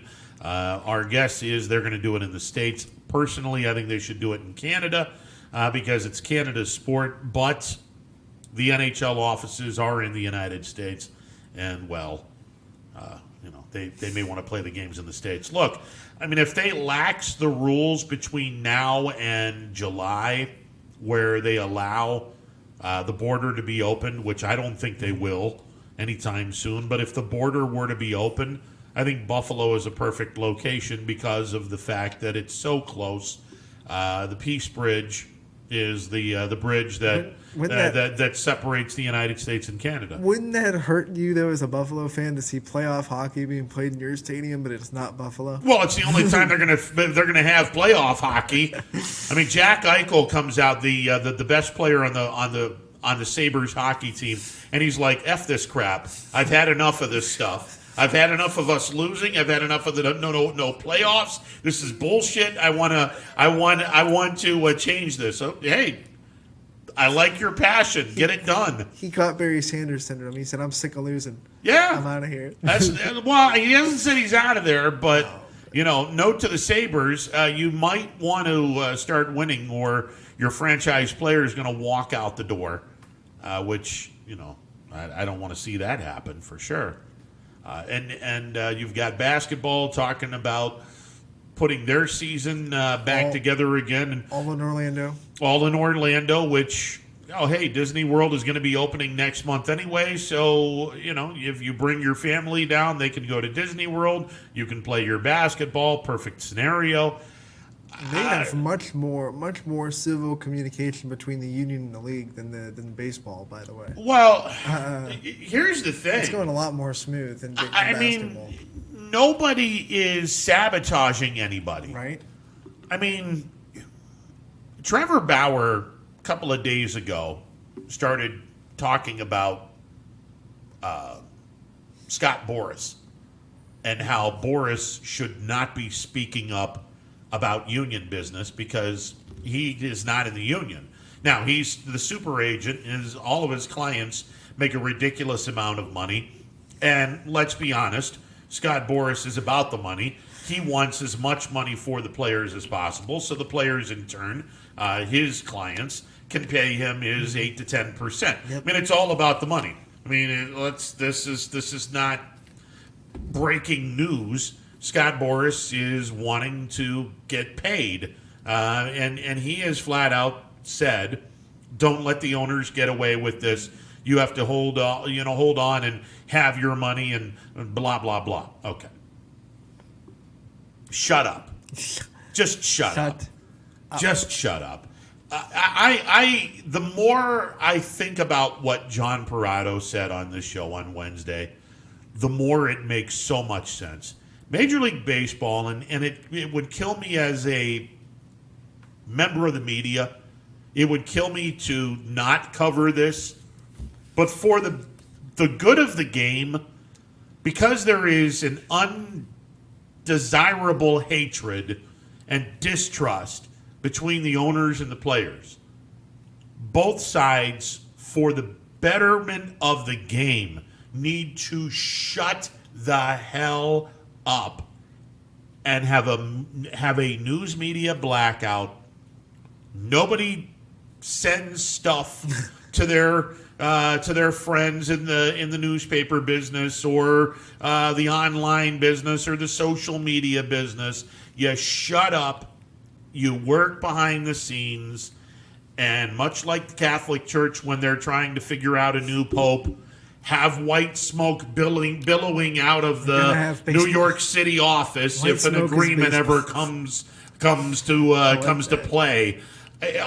Just shut up otherwise, because all you're doing right now is driving a wedge even further between the owners and the players. And if I swear to God and everything is holy, if you don't play this 2020 season, the game as we know it dies. It does. I don't see how Major League Baseball comes back if they ruin this golden opportunity. Well, a media blackout would have been a great idea when this thing started, but now Pandora's box has already been opened. You can tell these people to shut up. Because, like I said, if you reclose, I mean, you can tell people to stop speaking in their own kind of public forums. But as far as the media updates about where the negotiation is going, now that needs to happen because you've already opened, No, you don't. You've already opened Pandora's box. You can close that box. Everyone knows what's going on. It'd be Jaws syndrome where you don't see the shark. It's even scarier when you don't see it because people's imaginations will run wild. And I think the media, now that you've already opened it, you've already everyone knows what's going on and everyone knows it's a financial debate. You kind of need to inform the media about the negotiations. No, absolutely not. You don't have to do that. You could just sit back and go, you know what? For the betterment of the game, we're not going to say a damn word until we have figured something out. If we have significant progress, maybe we'll tell you guys this. But right now, for the betterment of the game, the owners are going to shut up. The players are going to shut up. The agents are going to shut up. Nobody's going to give anybody any information. This is all going to be done behind the scenes. And if there is significant progress, we'll let everyone know. But the cheap shot bullshit that's going on right now, in which the owners have sat back and said, well, the players did this, this, this, and this, and the cheap ass bullshit that the players did saying, well, the owners have done this, this, this, this. Shut the hell up. Go to each corner. Get some people in the bargaining table. Do not inform anybody of what is going on and get your damn job done and get all of this taken care of, because I'm sick and frickin' tired of listening to billionaire owners and millionaire players bitch, moan, and complain about everything that's wrong about the sport when the friggin' sport is the best sport out there. And you guys, all you need to do is just shut up, agree on some stuff, and get this game going, because there are 40 million people in this country that are now out of work, that don't have money. When you don't have money and you listen to millionaires bitch and moan and billionaires bitch and moan, your 40 million people don't exactly want to hear any of this because they don't have money. You people are so out of touch with reality. Don't screw this up. Just don't screw it up. Get your ass to the bargaining table, figure this shit out, and be done with it. Play the game, because if you don't take advantage of this opportunity, you are going to kill your sport. So the billionaire owners won't have money coming out of their wazoo because you won't have a game. And the millionaire players who love the game aren't going to be able to play the game. Do you people not understand this? Jesus, Mary and Joseph, are you people stupid? All right, I'm done. I'm done. Rant over. Ran over. Take a breath. I'm going to take a timeout instead. All right, we're back on the other side. It's a Friday edition of Running Points. It had to be done. It just had to be done. I am so freaking tired of listening to this BS from these players and the owners. Just get a damn agreement done and play the game. 330-886-0813. Back in a bit. Baird Brothers remains your source for fine hardwood products. For the time being, we're open for customer pickup only on weekdays, 9 a.m. to 4 p.m., and Saturday from 9 a.m. till noon. Place your order online at BairdBrothers.com. Baird Brothers, for the place you love. Quality, customer service, and integrity. Those are the 4 words that have driven our success since 1957 at Joe Dickey Electric. Joe Dickey Electric is one Mahoning Valley landmark business that stays current with the requirements of our customers. Family owned and managed, we are an electrical contractor and energy solutions provider. Every member of our team adds to his or her skill set through ongoing training. Residential, commercial, industrial, automotive, and more. We keep ahead of the needs of our customers with a fleet of more than 50 vehicles and 24/7 emergency service, so you're never left in the dark. The 4M Company, being an architect and construction manager for over 40 years, has had the opportunity to use many different electrical businesses for our projects. The depth, quality, and knowledge and attention to detail displayed by Dickey Electric makes them stand out above all the rest. For state-of-the-art expertise and a timeless commitment to our customers, contact Joe Dickey Electric. We are everything electrical.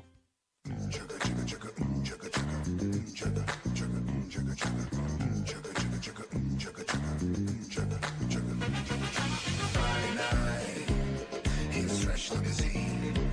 I'm feeling pretty good about myself, like I'm living the dream. Platform shoes, strut down the street. It's gonna get hot in here, I hope you can handle the heat.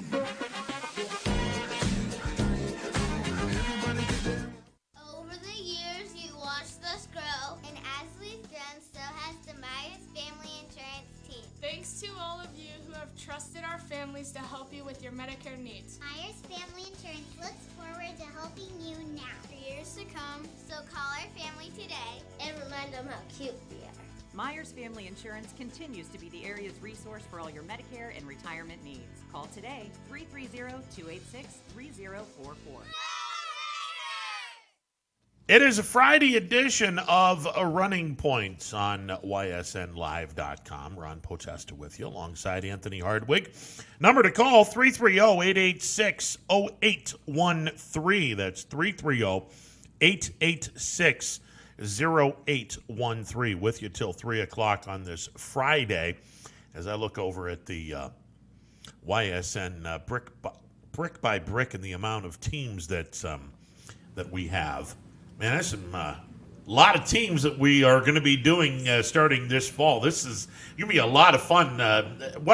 In a couple of weeks when we start doing B League games, we're going to be taking part in the brand new league with Coach Wolf over at Columbiana. We're going to be taking part in that as well. But man, all of these schools that we're going to be having fun with this fall when we have football.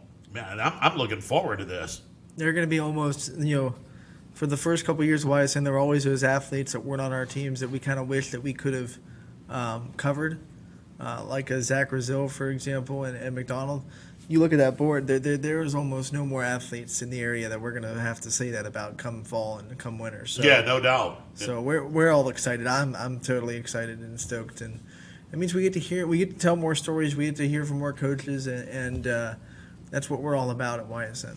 This is going to be a lot of fun, and again, the football season, the Friday nights, what we're going to do before, during, and after games. Holy smokes, is that going to be fun? Especially the after part. The after party. The after part for me last year when I was with iHeart doing the Friday Night Football scoreboard show. That was just an absolute blast and chaos behind the scenes as well, but in a good way. You're trying to get all these scores and whatnots.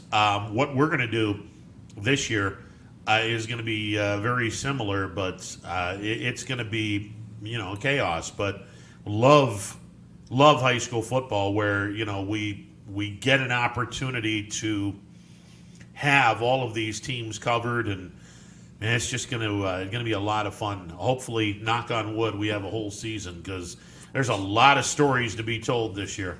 Yeah, and a lot of great teams that we're going to be able to kind of highlight, because that's what we're all about, is kind of highlighting these athletes and shining a light on them, because Yeah, there are some schools that don't get a lot of attention, and we're gonna take them under our wing, and we're gonna be the ones that are putting them in the forefront. Should be an awful lot of fun for sure.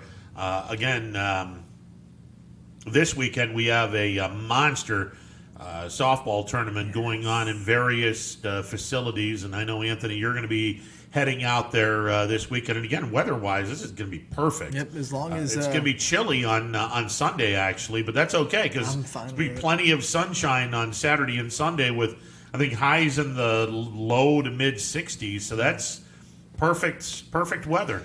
Yeah, I'm excited. Anything to get me back on the softball field. I'll wear a mask. I'll stay 6 feet apart from people, and I'll watch some good softball. So, no doubt. 70 degrees in East Palestine for Saturday, and Sunday 64 degrees. I would imagine it'll probably be somewhere in that vicinity, mid-upper 60s throughout much of the weekend with no rain. Yeah, I'll gladly take that. The issue is, of course, a lot of softball fields, because there's not a lot of trees and everything, you get a lot of breeze. So 64 can turn into 50 real quick with the rapid winds. Oh, yeah, no doubt about that. All right, let's get to the phone lines. 330-886-0813. Champ, you're on the YSN hotline. What's up, brother? How you guys doing today? I'm good, Champ. I feel your pain, Rod, on your baseball. It's frustrating because there's so much history that between the owners and management going back to way back when in the 60s, 70s, and unfortunately it still lingers. And what the collusion things that happened in the 80s was just unforgivable by the players. Obviously, they were pretty mad about that. Then a strike and the replacement player goes on and on and on and on. But this is millionaires fighting with billionaires, and it's a sad situation. And we haven't even talked about the virus yet. We're only talking about them putting together a contract, for crying out loud. I mean, that's the whole thing that's sad about this. I don't know. Well, I mean, they've pretty much said that they're not going to have any fans in the stands, which, again, I think that they can get away with putting maybe a fifth of the fan base, or 10,000. Let's throw an arbitrary number out there and say 10,000 max to every single game. Charge whatever you want to charge for the 10,000 tickets, and once the agreement is reached, the owners can sell the 10,000 tickets for whatever they want. Obviously, the trying to get everyone to be 6 feet apart, and how do you do this when the game is before the game? How do you have people lining up to go into the stadium? Do you have them 6 feet apart?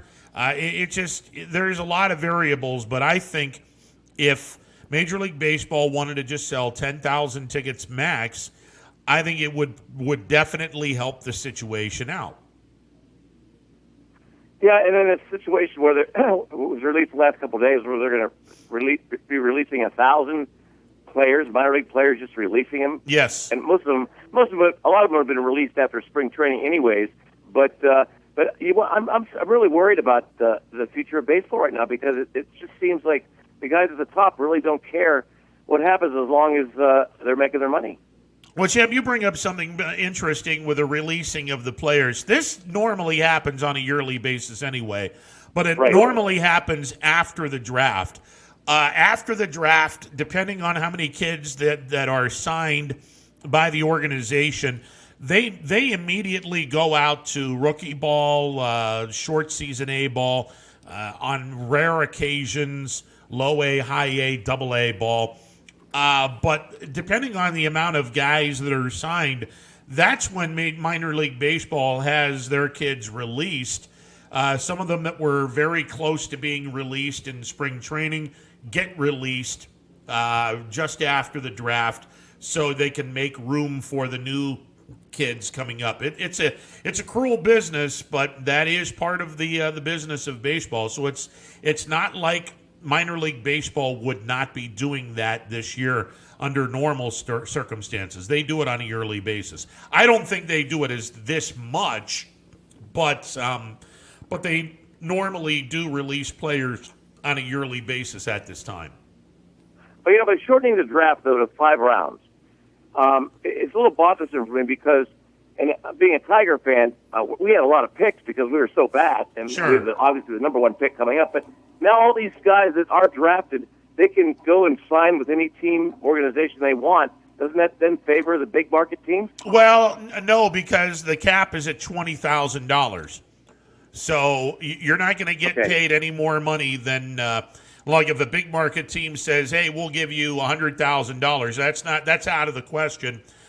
Anyone that is not drafted can be signed, but they can only be signed up to $20,000. So there is no discrepancy monetary-wise from large markets to small markets. Now, I understand why they're doing it because, look, in all likelihood, there's not going to be a minor league baseball season this year. And if there is, it's going to be a really, really small season where everyone's playing in their spring training facilities, and they're just playing amongst themselves, or they're playing against area teams in the same neighborhood. So the Pirates would probably be playing an awful lot with whoever is in Sarasota. I think Baltimore is in Sarasota, so they would be playing the Orioles organization a lot. The Tigers would probably wind up going to Tampa and playing the Yankees organization, or maybe they scoot over to Daytona and play whoever. I don't like the fact that they're shortening it, but I understand why. But again, shortening it to 5 rounds, that just smacks of cheapness. Yeah, another issue too, that the NFL already had their draft, but the 3 other sports, they can't really have their drafts yet until they determine if they're going to end up finishing the season. And they're all being pushed back, keep changing the dates of the drafts coming up. But it's going to come to a point where they're going to have to do these drafts eventually. You can't draft the day before the next season starts. You got to start thinking about this, getting these players into camp, some type of camp, whatever. But they're waiting on all 3 of these drafts. And the NFL had theirs, and remember they said we're having a draft. They probably made a good decision, but you can't have a draft unless the season's over, right? Wouldn't that make sense? No, I agree with that, and I think that the fans are going to have to get used to this. Not only are you going to have a shortened season this year in hockey and basketball, you're going to have a shortened season next year. There's no way in hell the NBA is going to be able to play 82 games next year. My thing is, I think that the NBA will probably start around Christmas, and you'll probably wind up with a 60-game schedule or a 55-game schedule, and that'll be the end of that. National Hockey League will probably be something similar as well. Back to baseball real quick. When baseball had the 94 strike, I believe that they missed 8.5 months. I think that was the total that they missed. If baseball does not come back till next year, they will be out 17 months, which is twice as long as the baseball strike in 94. And I think you mentioned this before, but it took almost 12 years to get the attendance level back to where it was in 1994. And this could be a disaster for Major League Baseball. Remember the year that hockey decided to sit it out, thinking they were much more popular than they actually were, and ESPN dropped their contract. Yeah. And that set them back a few years because they lost a lot of TV revenue. Now they're getting back again, but that was a big mistake by the powers to be in hockey to assume that the ESPN was just going to wait around, and they said no, we're not. So that was the end of that TV contract. Well, and look, I mean, in baseball, you had 2 things that worked in their favor. One that was completely illegal, and it wound up biting him in the butt when it was all said and done, and that's the steroid era. The other one was Cal Ripken Jr. in his pursuit at smashing Lou Gehrig's record for most consecutive games played. Major League Baseball has nothing right now. They don't have someone on the precipice of breaking a record that has stood forever and a day, nor do they have a game in which you're going to be playing home run baseball unless you juice up the baseballs to the nth degree. I mean, they're already juiced now because Major League Baseball owns the baseball. Being that they bought out the baseball from Rawlings, they basically own the baseball. And they can do whatever they want with it. The only way that they're going to be able to have popularity is if they juice the baseball up, and that would turn the folks that are lifelong baseball fans. It would turn their stomachs because again, offense is good. But as someone who loves the game of baseball and has loved it for most of my life, 10 to 9 games are not entertaining. That's just beer league softball at that point. You can't have those type of games. You have to have a great balance of great pitching along with some decent offense every once in a while. You know, I want to close on another topic. We lost Jerry Sloan, passed away last week, the former Chicago Bulls star and coach of the Utah Jazz. But he played college basketball at Evansville. And when he retired from the Bulls in 1976, they hired him as the head coach of his college alma mater. And after 5 days, whatever, he quit. He didn't want to be the coach there. And that same year, a few weeks later, in December 1977, that's when the entire team perished in a plane crash, the Evansville team. And there was one player that was not on the flight because he had a torn ACL, and he was out for the year. His name was David Fuhrer. 2 weeks after the plane crash happened, when all the players were killed, he got killed in an automobile accident, this David Fuhrer. And that's why his name appears on the memorial trophy. Even though he wasn't in the plane, he died 2 weeks later in a car accident. Bizarre story. Man, oh man. Crazy. That's all I got. You know, Manfred's getting his one thing you can say about Manfred, he was worried about these games being too long. Well, they're not too long right now because they take exactly 0 minutes to play. Yeah, he's got his wish. Well, hey, he hates the game anyway, so it doesn't really matter. Yeah. So he solved that problem. Congratulations. Yeah, congratulations, you dumbass. Anyways, pleasure talking to you guys. Take care. See it. There he goes. 330-886-0813. I cannot stomach Rob Manfred. I'm sorry. He doesn't like the game. He clearly doesn't like the game. He moans and groans about, well, we need to do this. I mean, John Parado said this Wednesday. Why is anyone downplaying the game? Why would you badmouth the game? If you're trying to sell your product, why badmouth it? Right. That's the biggest thing with him is he kind of every commissioner wants to find ways to make his sport better. That's why the NFL did the PI replays, but they don't go about saying, "Well, this game is horrible. We're gonna go fix it." And that's the kind of attitude I get when I hear Rob Manfred speak about the changes he wants to make.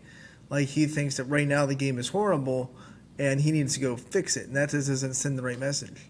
But not only is it not horrible, it's the best game on the planet. Don't mess. I've often said this, and people are going to sit back and go, "Oh my God, baseball is boring."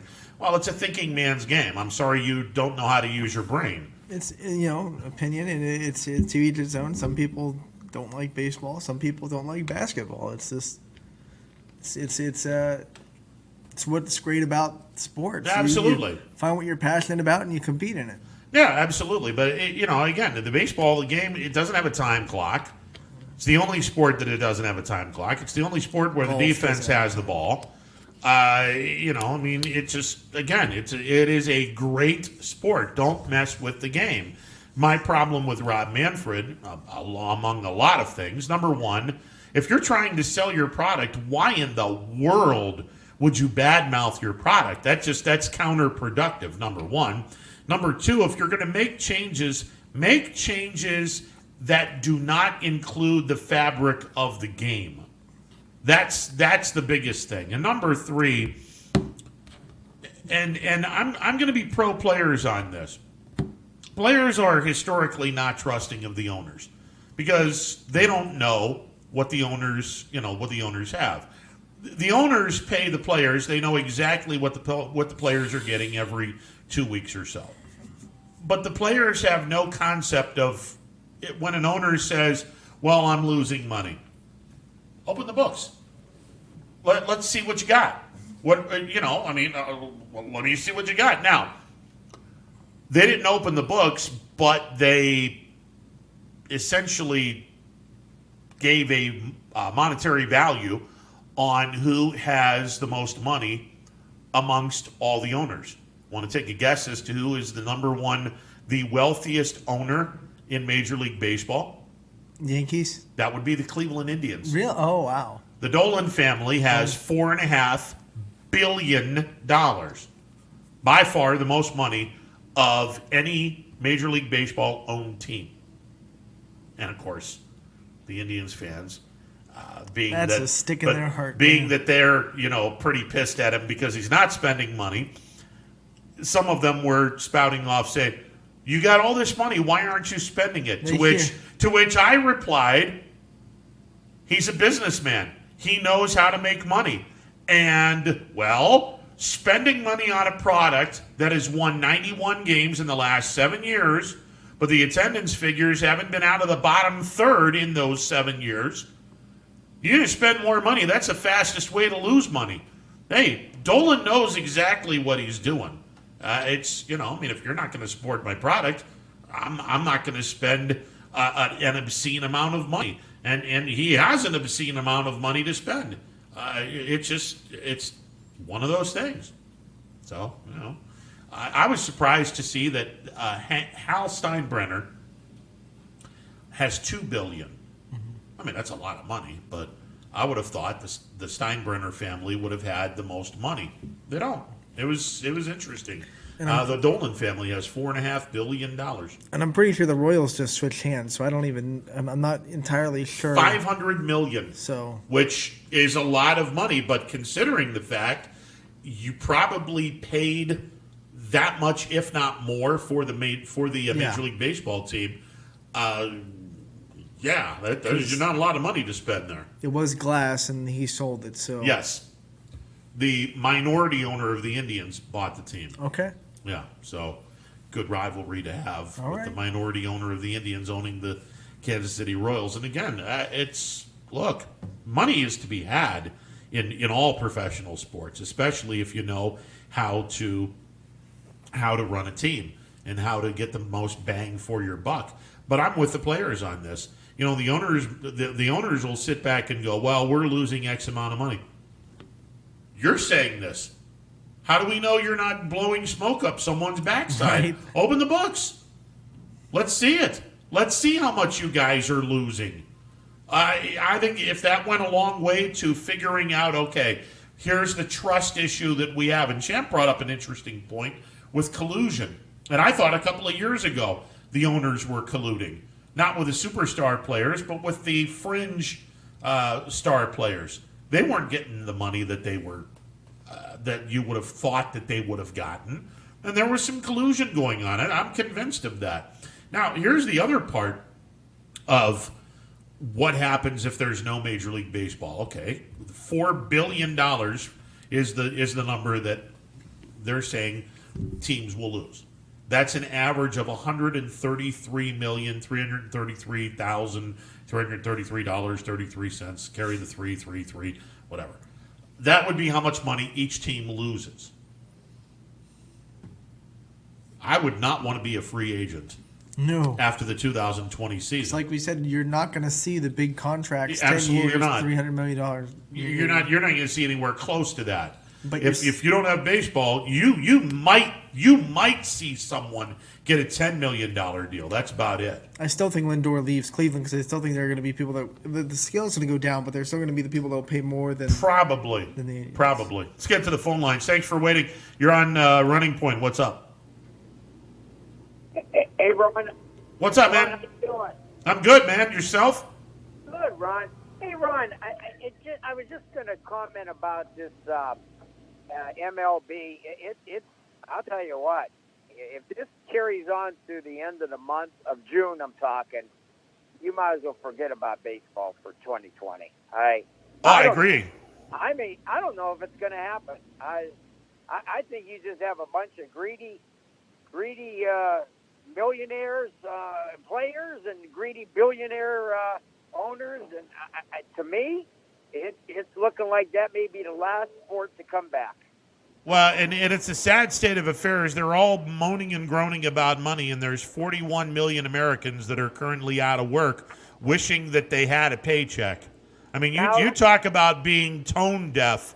The players and the owners are tone deaf right now.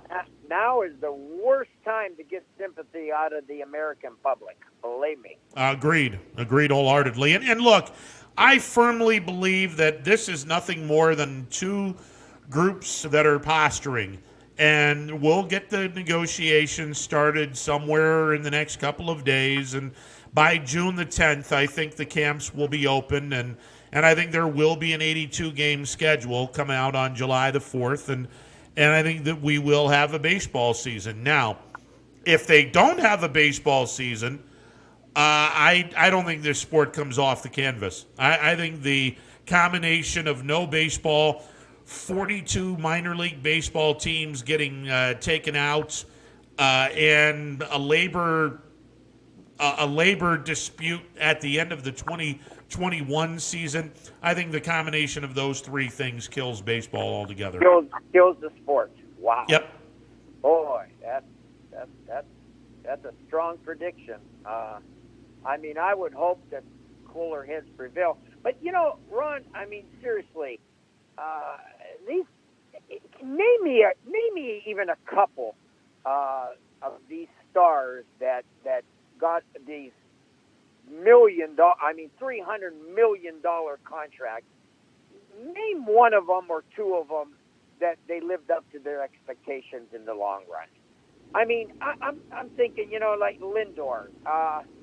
If you let him go, which they probably will, maybe rightfully so, you're going to get another man could probably come in, and even if he comes up with half the numbers, for far less than the kind of dollars.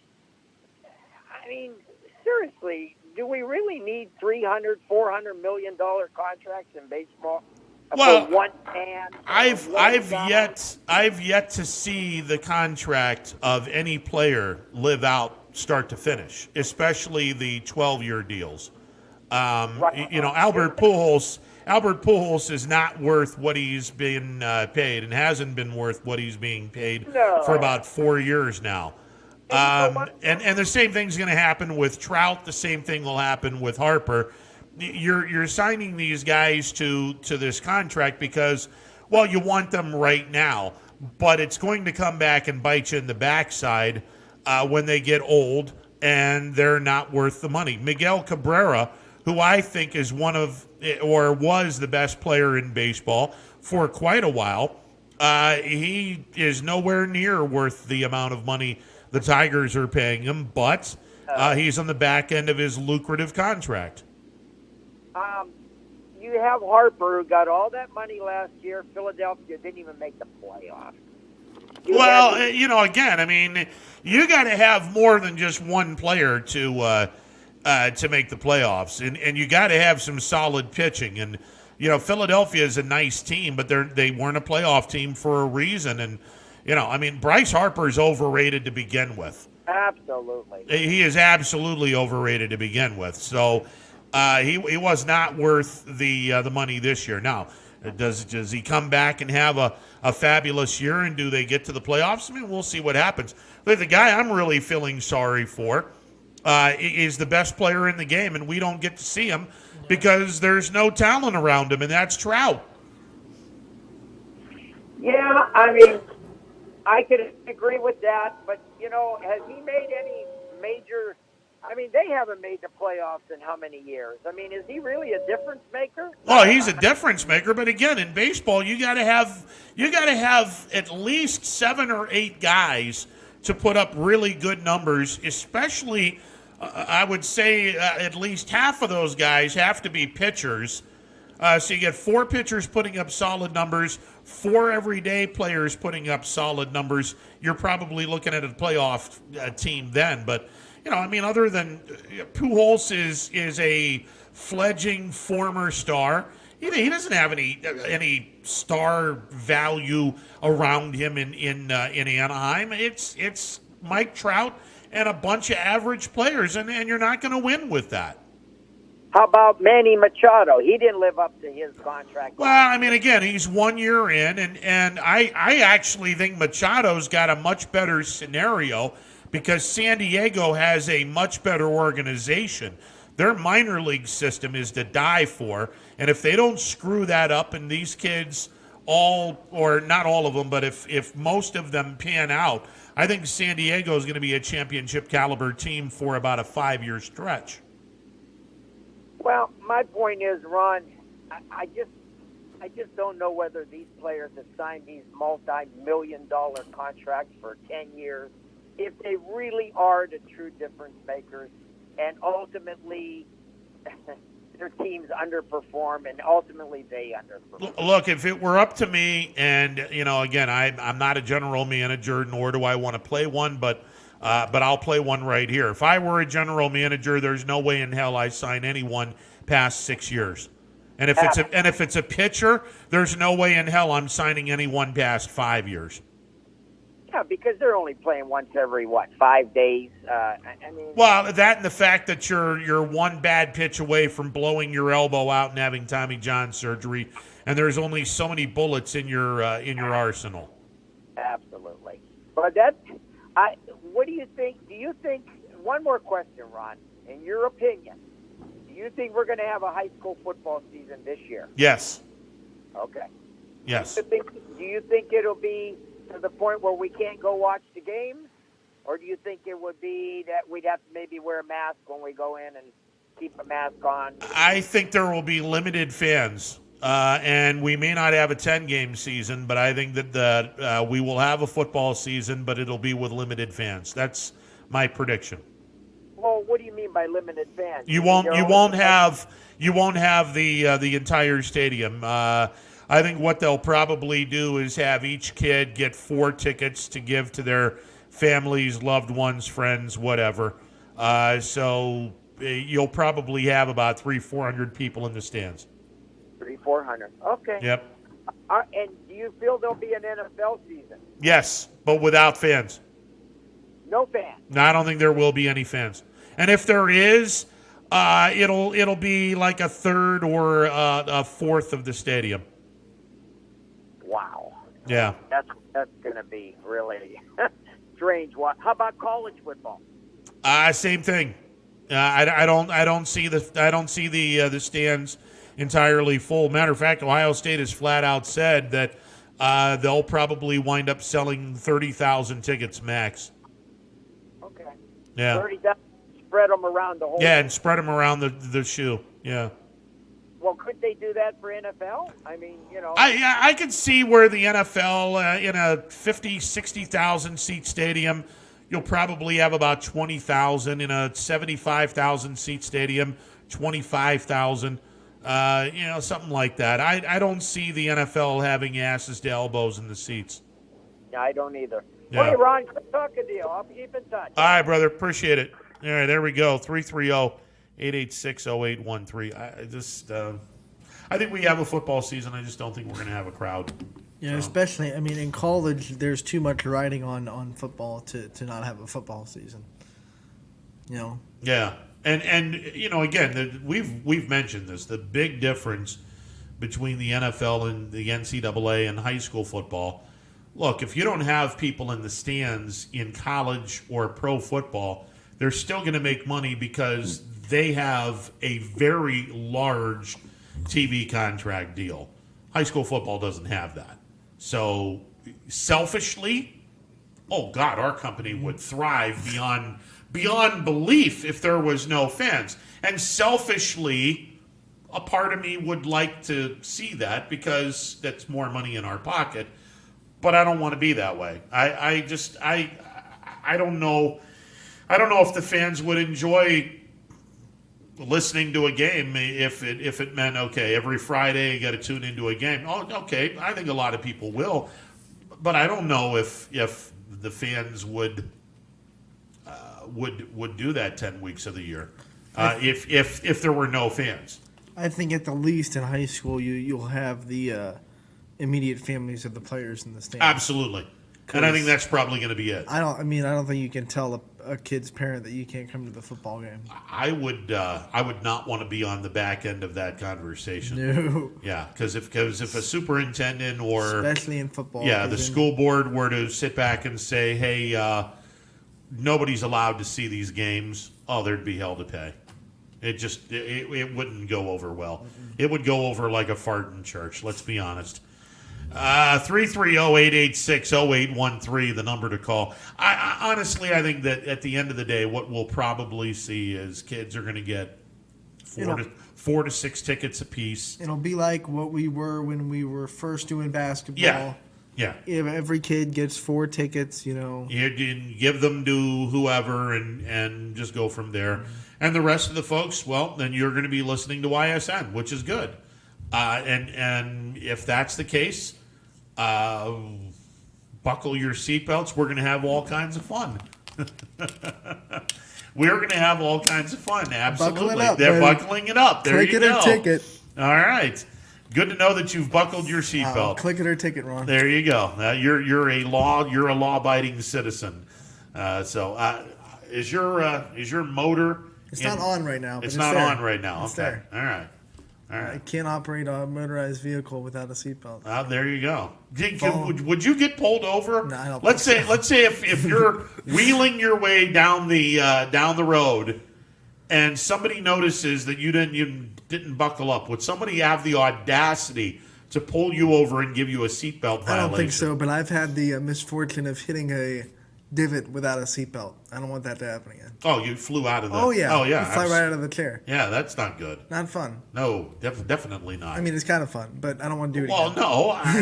It depends on where you're landing. It depends what your landing point is. If your landing point is a grass, all right. That's how I ran the long jump. I just hit a block, and then however far my body goes, there you go. That's my distance. There you go. Now, if you're landing hands first instead of feet first, there you go. I like that. But if my landing point is cement, no. That's no thank you. No thank you. All right, 330-886-0813. We'll take a time out and be back in a bit. You are listening to a Friday edition of Running Point on YSNLive.com. They say American craftsmanship is making a comeback. Of course, at Baird Brothers Fine Hardwoods, it never went away. People are floored by Baird Brothers' authentic hardwood floors. They stare at our stairs and adore our doors. Baird Brothers reflects 3 generations of family craftsmanship. Visit our huge in-stock selection in person or at BairdBrothers.com. Baird Brothers, our family's heritage, your family's home.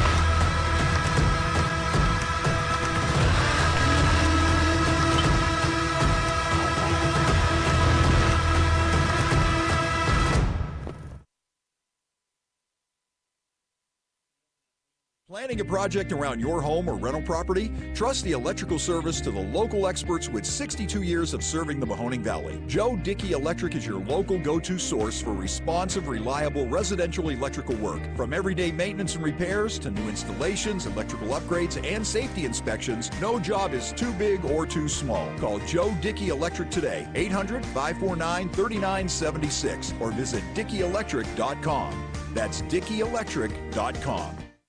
Myers Family Insurance knows the importance of a great team. Our team continues to grow to help you with your Medicare and retirement needs. The annual election period is here, so it's all hands on deck to make sure your plans still meet your needs for 2020.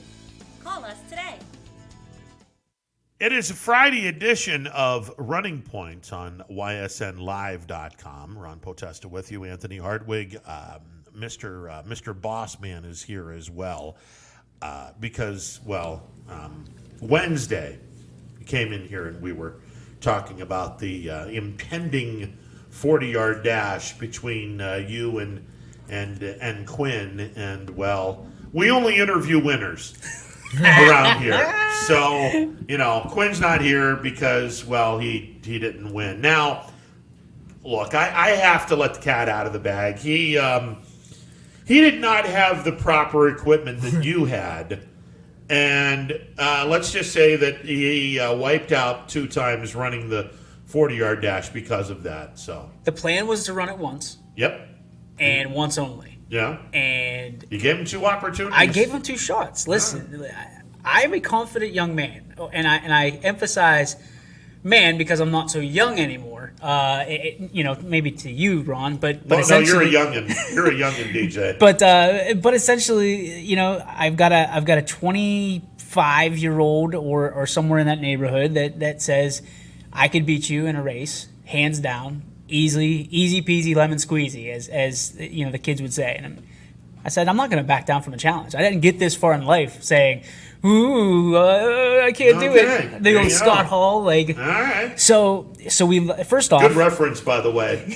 Yeah, all you needed was the toothpick to go like this. Yeah. Hey yo, how you doing? So my biggest thing, he was late. He showed up.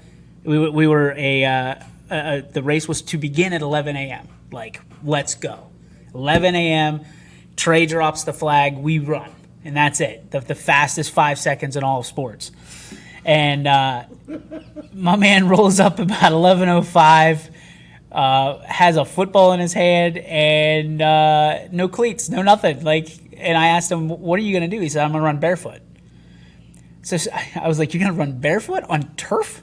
Like, as slick as it is?" And we ran at East Palestine, and it's my home turf. I got to be honest. It's the one I train on. It's the one I run on, and I knew he was toast. I didn't know he would slip and fall like a fish out of water.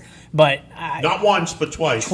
Well, the second time he did it it's one of those things where I don't think he anticipated me getting such a good jump. Like, I'm quick. I don't have very far to go. My legs go and they go. Yeah. You're going to get me on the back end if you're going to get me. But I don't think he anticipated it. I'm not going to say he flopped. I would never come out and say it. But if you watch the tape that'll be released here shortly after Running Point, and Trey did a fantastic job of editing this, you're going to see him get a look at me, and then all of a sudden he loses his footing and goes into a Pete Rose slide. Wow, the air quotes come out. I've never seen a Pete Rose slide, perfect Pete Rose slide, by the way. And I'll let the YS Nation be the judge. I'll put it that way. Interesting. All right. You did say that pregame when you saw him jogging, you got a little nervous. I was nervous the entire time. I've never seen him run. He had some strides like a gazelle. He has these long legs, and all of a sudden he had this like confidence. And Quinn's a very confident person to start with. But when he was smiling, and you never see him smile, there was a kind of a thought in my head like, he got me. He like hook, line, and sinker. He sandbagged me. And I thought I was done. Like my game face, and we have the raw footage. Like, we shot it on my phone. Trey shot it on his camera. You can see there's some concern when he starts jogging, because I'm like watching it. I'm like, oh crap, I might be in over my head here. But at the end of the day, to the victor go the spoils. I said and did what I said and told everybody I was going to do. There you go.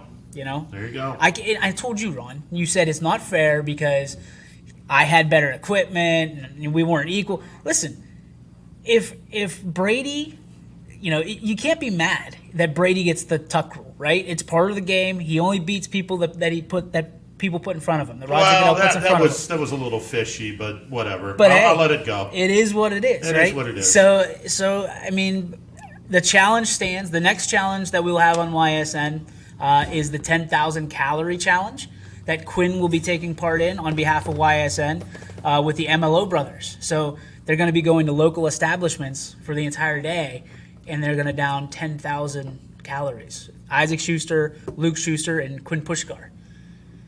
Yeah. 10,000 calories. 10,000 calories. Oh, hell, I mean, if I wanted to gain weight, I could do that. Yep. I can eat 10,000 calories. But you're slimming down. But I'm losing weight, so... You're as svelte as I've ever seen. Here's the problem. I'm not losing weight, but I'm losing whatever. You're losing water weight. I'm losing water weight, but I'm not losing weight. So you're going to I get on the scale, and it still says the same damn thing, and I'm looking at this going, how does this work? Because my stomach is a lot smaller than it was 6 weeks ago. But now, instead of just exercising, now you have to focus in. This is stuff you should ask Lance. Lance could tell you all this stuff. Yeah. Not Lance Armstrong, because I don't trust anything that he says. And we'll hear more of his lies on Sunday, by the way. Which is another one I'm looking forward to. He'll put you on EPO real quick. By the way, did you see the first one? No, I missed it. Yeah. I didn't know they started already. Lance Armstrong, I called BS from the start when he was winning all these Tour de France's. I'm like, dude's doped up. You don't win race after race after. You don't do that. It's impossible to go 5, 6, 7 in a row unless you're doped up on something. So after he won 3 in a row, I'm like, dude's doped up. Yeah. There's no two ways about this. He's doped up. And everyone that calls him out is going to be like, this guy went through testicular cancer. How could you say stuff like that? And he milked that to the hilt. Yeah, he did. Milked it. But he also raised a lot of money Absolutely he did. for people with cancer. Absolutely he did. All those Live Strong bands. Absolutely. And personally, I got a Lance Armstrong treadmill for about half price once all this stuff came out. So there you go. Lance Armstrong, he's good in my book. There you go. He saved me a couple bucks. Yeah, he's much like those people that are on the air saying, I need money, and they're $5-10 million richer. Yeah. I'm like, stop that. No, you don't need money. Let's stop that. You need He's a other con people's artist. money, is what you need other people's money. You want old people's money. Yep. Yeah, no, Lance Armstrong was a con artist from the beginning, and he played the American people as suckers, and most of the people bought into his BS. I want to know, what are your thoughts on Barry Bonds? Same? No, because Bonds didn't do anything wrong. Okay. What he did wasn't illegal. Okay. It was never illegal until after he retired. Okay. Now, here's the other thing. Unlike Lance Armstrong, who tested positive for all kinds of stuff, Barry Bonds never tested positive for anything. He didn't. Now, look, this is among the same story as saying O.J. Simpson isn't a murderer because the jury found him guilty. No, Barry Bonds' head did not grow to gargantuan measures. If the hat don't fit, you must have quit. Right? When Johnny Cochran was with Barry Bonds, rest in peace. He probably said that if the 9-inch hat don't fit, you must have quit. That's it. That's it. That's all I'm saying. I mean, Barry Bonds' dome makes my dome look really small. Which is scary. And that's scary because this, I tell people, in all seriousness, I can put a third world country out of business with a customized hat. Because people ask me, they go, what size do you wear? Over 8. No. Oh, yeah. What is it? 8 1/4. Oh, my God. Yeah. I think I found Pluto. They couldn't figure out where Pluto 8 was 1/4. anymore. 8 will, it's on your shoulders. 8 would probably fit, but 8 1/4 would fit That's a lot incredible. better. Yeah. So when I look at someone and say, "Do you got an 8 1/4?" They just look at me and go, "What are you nuts? Yeah. No, nobody in their right mind would buy something like that." Like, when do you go to buy hats? I don't. Okay. I mean, if there is a adjustable hat, I have it on the extreme teeny tiny thing. I like my Wahoo hat. Yeah. That he wore. It doesn't fit. Even if I go in my at the farthest end, it still doesn't fit. So how many fitted hats do you have in your repertoire? One. Just one? Yeah. Indians? Maybe one. No. It was. And I think I threw it out because it got ratty after a while. Dodgers hat of all things. A Dodgers hat. Well, it was. Well, you can go in the equipment room. Too. I went to the equipment room and lo and behold, someone had an 8 1/4. I was like, well, you don't see this very often, and just fits perfectly. That's awesome. There you go. That's and awesome. I had a Vero Beach hat, which those hats should be worth something because number one, Vero Beach is no longer in the Florida State League. Mm-hmm. Number two, Vero Beach was the home of white grapefruit. If you split open a grapefruit and it's white, it tastes. Oh my God, it's incredible. White grapefruit juice is my favorite. White grapefruit is really, really good. Yeah. I got smashed on the back nine with Sandy Koufax. That's another story. With grapefruit juice and vodka. It's another story. But the hat was the little stem from the grapefruit split open. Cool. Oh, it was a really cool looking hat. I was like, I gotta have one of these things, size 8. I'll put it on. Toit. It'll work. 7 7/8 works. but it's not. But they're tight. But it's tight. Yeah. Exactly. So I put an 8 on. Yeah, okay, it's where 8 1/4 is perfect. So have you ever done the trick with fitted hats where you put it in hot water and then you wear it and it expands? So you can wear probably. Never heard that. Yeah, so you can probably wear an 8, get away with an 8 because the way that fitted hats work, especially Major League Baseball, before the new era. I don't know who made them before, 5950 or somebody like that, or maybe that was new era. But you could put them in hot water, dunk them in hot water for like 5-10 minutes. Pull it out, and then you put it on, and you let it dry on your head, and it expands, and it fits you perfectly. Interesting. Yeah. All right. Hat connoisseur right here. Okay. I've got over 70. Now, I'll give YSU all kinds of credit. The YSU hat that I have fits really well, but it has one of those stretch fit. It's stretch fit ones. Flex fit. Well, I stretch that bad boy to where it screams, "Help me! Help me! Help me!" So but it fits. I'm like on the outer edge of it, but it fits. Now, which one do you have of those? I got the black one. Black with the red Y? With the red Y. Red brim or black brim? Black. Okay. Yeah, black brim. Very nice. So, yeah, and it was white up here, red Y, Very black nice. brim. Yep. It's gorgeous looking hat. Yeah. But like I said, it's the stretch fit, and I got it stretched to the nth degree, so, there Screaming. you go. It's screaming at me, so... Yeah, there it is. Maxing out that fabric. Yeah, absolutely. That's good, though. So we have one challenge down. One challenge down. Next challenge is the 10,000 calorie. 10,000 calorie challenge. Another challenge is going to be a race of sorts, a motorsports race in the parking lot. Anthony and Scotty are going to do a NASCAR. We're going to call it YSN car race right here in the parking lot. We're gonna stop all the cars, similar to what we're gonna do in your wiffle race and your wiffle home run derby. Is we're gonna stop everybody and we're gonna flag them down. So they got to start here and they go. Now Scotty, the tail of the tape is Scotty can go to 7 miles an hour on his. Yeah, but it's not a motorized scooter. It's a motorized scooter. Yeah. Okay. Anthony's got to go old school. He's going this way. But then the monkey wrench in the thing is Scotty has to avoid potholes. That's true. And I can just. And we've got some potholes in this plaza. You do have some potholes in this plaza, so that should be an entertaining race. That'll be the equalizer. Right, now we discussed this. Someone hits a pothole. Hey, if there's grass in the landing, no worries. That's why I click There's it or ticket. cement in the landing. Well, we got some problems. That's why I click it or ticket, Ron. I'm not flying out of the That's wheelchair. it. You better wear the seatbelt, otherwise you got problems. We need to get a sticker on the back of that. Click it or ticket. I think it'd be hilarious. Well, even if you fall, which would be worse? God forbid something like this were to happen, and you hit a pothole, and the wheelchair falls over, and you face plant because you had your seatbelt on. You face plant. That's heavy.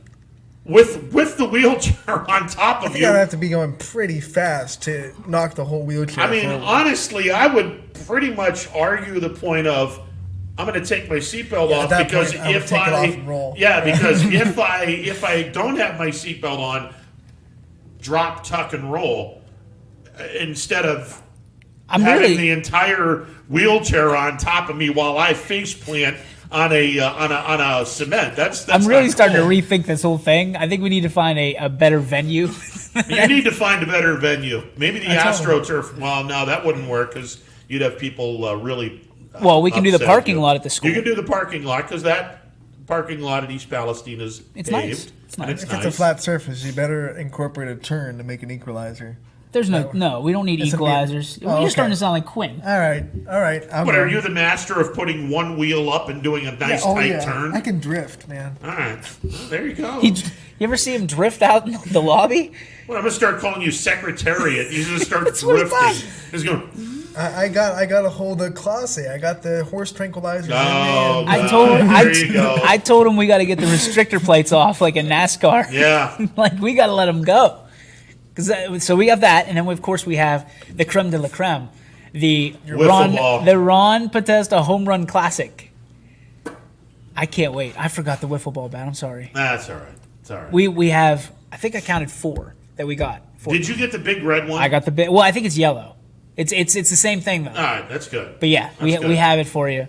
So you'll have that, and we have to mark off officially how far that is to the. That's a long way. I told you it was. Yeah, that's a pretty long way. Yeah, I got to be honest. That's. I thought you were going to walk it off, and you ended up going to get Lorna Doones. Yeah, that's an awful. Well, these are my steroids. Those are your Friday specials. Yeah, these are my steroids. Every Friday, Ron goes and gets his cookies. And Well, we're happy for here's the thing: they didn't have these for about a week. What? What the hell? The truck wasn't there for a while. Corona. So when I went over there, saw the shelf filled with Lorna Doones. I'm like, life is good again. You didn't go the toilet paper route and just start chucking Lorna Doones in the No, cart. God, no.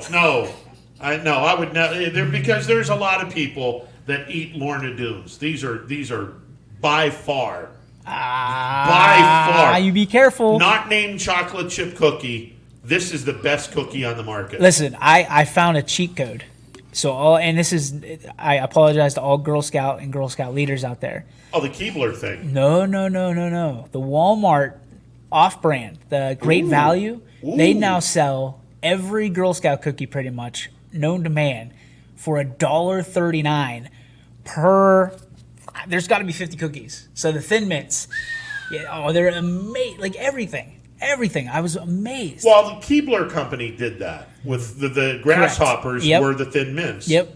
And there's something else with the other brand that everything. I mean, look, there's Thin Mints are here, and then everyone else is like way down here. I don't know, man. My wife has me hooked on those. What are they called? The coconut and chocolate ones. Tagalogs. Is that what they are? Something like that. Yeah. Samoas.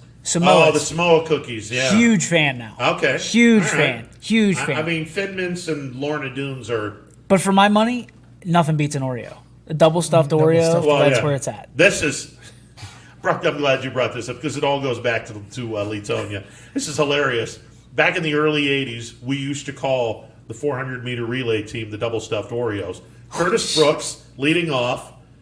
Sean Sevenik, John Tao, Arnold Brooks. Oh, boy. So, and everyone got a kick out of it. So, it was the double stuffed Oreos, made T-shirts, the whole 9 yards. It's phenomenal. That's terrible. Absolutely phenomenal. And our twin. It's a damn shame that they didn't get a state championship. It's a different world back then. Oh, no, it was. It was a much different world back then. You were able to do stuff like that. Yeah.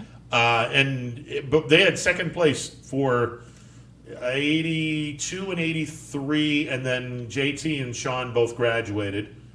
Who was the Steve Buffon and Bob Hendricks were the two replacements when. Is there a ton of Buffons in Latonia? Oh yeah. Okay. Yeah. Because there was two that graduated this year. I'm assuming they were cousins. Anna, yes. we know. Okay. Yeah, Anna's John's daughter. And Kaylin also. And that's Steve's daughter. Okay, cool. Yeah. The group that I pretty much graduated or went to school with, John is the oldest of the 5 kids. Okay. He graduated in 81. That was my junior year. Carla graduated with me. Mark graduated 2 years after me. Steve graduated 3 years after me, and then Tony graduated like 7 or 8 years after me. Yeah. And are they all still local? They are. Wow. Yeah. As a matter of fact, Carla married John Tile, another Latonia kid, and their kids, one went to Mooney. Okay. The other 2 graduated from Columbiana. Okay. John's daughter just graduated this year. His son will graduate in a couple of years. You hear that? Yeah. It is pouring. It's pouring down rain. Yeah. Thank God I hope you rolled up your windows. I hope I rolled my windows up. I'm pretty sure I put the moonroof. Otherwise, it's going to be soggy Ronnie on the way home. Oh, God, I hate when that happens. You're going to be a cussing machine if you walk out there and your stuff's down. No, well, hey, that's can't be any worse than what I did with the players and the owners and the outbreak that I had with that. Was awesome. That was awesome. I'm just tired of it. It's just... You did a fantastic job with that. You really have had, both of you have had a fantastic show today. I mean, because the Lance DeZ interview was phenomenal. You guys had great questions. He had great content. The GPS thing was fantastic. I love that. That might be the best line we've heard in a while. And then I'm all not riding the car, but I'm the GPS. Yeah, that was a good one. And then the interview with Wolfie was phenomenal. It was good. How awesome is that for these kids that don't have the ability to go to scene or, have the ability to even just get the scene? Not that they don't have the money or the skills, but just like play at your home field one more time. Like I would love to do that. And again, there's 6 teams. Lisbon's going to be 1, United, Columbiana, South Range. I mean, some of the smaller schools that have a baseball team that won't be playing baseball, won't be taking part in this, email Ryan Wolf, ryan.wolf@columbianaschools.org. They'll put you on a team. And I'm going to go out on a limb and say that there's going to be more schools that join this thing before it's all said. I hope so. I really hope. I hope for an even 8 teams. I was monitoring because I had to go home and start putting some stuff together for the East Palestine graduation tomorrow. But I saw some of the chatter that was on social media, and teams and parents and coaches are really interested in this. This kind of caught everybody by surprise. And this is kudos to the OHSAA for allowing this to happen, where you don't have their finger on top of everything, where normally after a season is over, the OHSAA has their thumbprint all over this and say, okay, you guys are only allowed to do this for a certain amount of time, and then if you do it after this certain amount of time, you're going to be ineligible. Kudos to the OHSAA for allowing this to happen. I think they get a bad rap, don't you? Just a little bit. In some ways they do. And sometimes they do it to themselves. They're their own worst enemy in a lot of times. I agree with that. But I feel like they get a bad rap for some of the stuff that they do or don't do. You know, it's this was not their fault. No, people can't point the finger at the OHSAA and say, "Shame on you." Does the timeline look a little weird?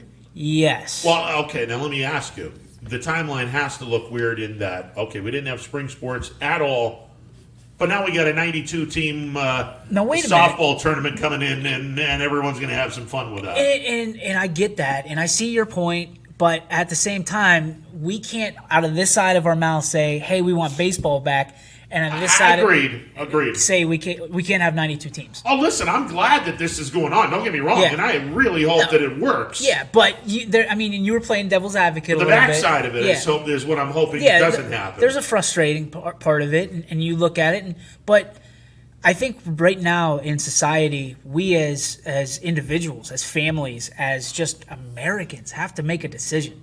How long do we want this to go on? Yeah. And what are we willing to give up in order to maintain our quality of life? Because at this point, everybody wants to go back, I think you said it, back to 100%, 150 miles an hour. But they don't want to sacrifice anything. You've got to make some concessions along the way. And these leagues are making concessions. I would be willing to bet when you go, was it tomorrow it starts, there's going to be a guideline of this is what you can do, this is what you can't do. I mean, if you go to a local restaurant, the coffees are still, like, you can't go up and get coffee from like a Circle K right now. The fountain drinks still can't do that. Yeah. So there's going to be some restrictions. I know, like for Little League Boardman community baseball, you're not allowed to sit in the stands. You have to bring your own chair. You have to bring your own all the food and stuff. You bring your own food. You can bring your you were onto something the other day when you said bring your own stuff to the ballpark. With Major League Baseball, I think that if you did 10,000 tickets max, and that's it, close the concessions, you open up the restrooms, certain amount of people can go in. If you got one of those long urinals for the guys, or the trough, not trough, but the like 15 stalls. Yeah. You can have 3 people in there, and maybe someone's there to monitor the whole situation. Whatever. Bring your own food. Bring your own drink. Have a cooler. Bring it with you. That's fine. Concession stands are going to be closed, but we're going to have 10,000 people sitting. Now, if you want to sit in the loges. And the owners still want to sell the loge, and you make sure that the 6-foot social distancing thing is going on, have at it. But 10,000 tickets or 10,000 people max in a ballpark, owners can charge whatever they want to charge. There you go. Let's play ball. I'd be real interested, because the other side of that to me is the concession stand people. The people that work the concession stands, the people that work the tickets. Sure. I mean, how many jobs will not come back from this this year even, because we're trying to appease the casual baseball fan to get it back. Well, this year you're not going to have those jobs. And look, they weren't going to have those jobs anyway, because if Major League Baseball is saying no fans, that means no ticket takers, no concession workers, no anything. But how much money are they losing by dumping concessions, dumping all those?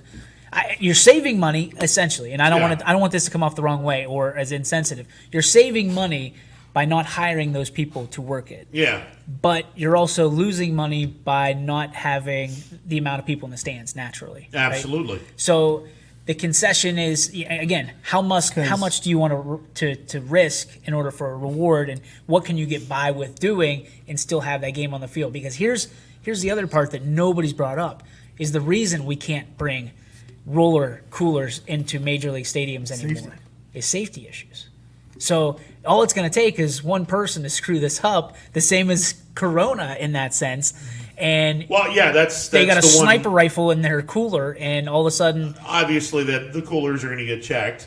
It's hard to. I mean, check a 20-gallon. I mean, it's gonna take time to trust me, they do it. Yeah, they'll do it. It's just it takes time. It does, and people will do that, and I doubt very seriously if everyone's going to be wheeling in a 20-gallon cooler and saying, "Hey, here's my stuff." I would in a heartbeat. And here's the other thing. I mean, if you do that, do you have your beer or your adult beverage in cans? Have to. You would have to, because if you do a glass bottle, there's no way in heck they're going to allow that. Even the plastic bottles. Nope. Because they have to have the tops off of them. You'd have to have the tops off on them, absolutely. So it just look, even if the concession stands are somewhat open, I can see ice cream. Give and take some stuff, and just sell 10,000 tickets. That's it. Maximum. I just want it to be back. So do I. Yeah, everybody does. But you're missing out on a golden opportunity. Well, and I don't know if you guys saw this, and it came across, I think, as you were on the air. The NHL probably not going to start until August. Yeah. So you look at that, and you have a 1 month window. Yeah. Because if you're starting baseball on the 4th of July, that's as perfect as an American holiday, and as perfect. But that window's closing, Ronnie. Of course it is. You're going to have to have your kids in camp no later than June the 10th, because June the 10th, starting on June the 10th, now you got 3 weeks to the end of June. Disperse everyone to start the season on the 4th of July. You can do that. You can do that. But what is today? Today is the 29th? Yep. Yeah, congratulations, guys. You got 12 days between now and June the 10th. Stop this posturing BS. They're going to mess around and get this done. They're going to mess around and absolutely destroy any opportunity they have to get younger generations in this game. That's the problem. The 57-year-old fan, they're but we're going to be dead before it's all said and done. Dead what? We're going to be dead in a few years. Not in a few. No, not in a few. But you know what I mean. Yeah. 30 years down the road, you're on the back nine. All of the traditionalists are gone. You're on the back nine of your sports career. Well, I'd like to think I'm on the 10th hole or the 11th hole. Something like that. Still the back nine. Listen, I'm hoping I'm not shooting for a damn birdie on the 18th hole. I'm just saying. I'm just saying. I don't want to be shooting for a birdie or par on the 18th hole anytime soon in life. I don't think you want to compare this to golf, considering your last situation. Well, I mean, my last situation would be like, all right, you're shooting for an 8 on your par 4. Go ahead and get it done. Just take the gimme off the tee. Yeah, just be done with it and get the hell off the course. No, it just, if they lose this opportunity.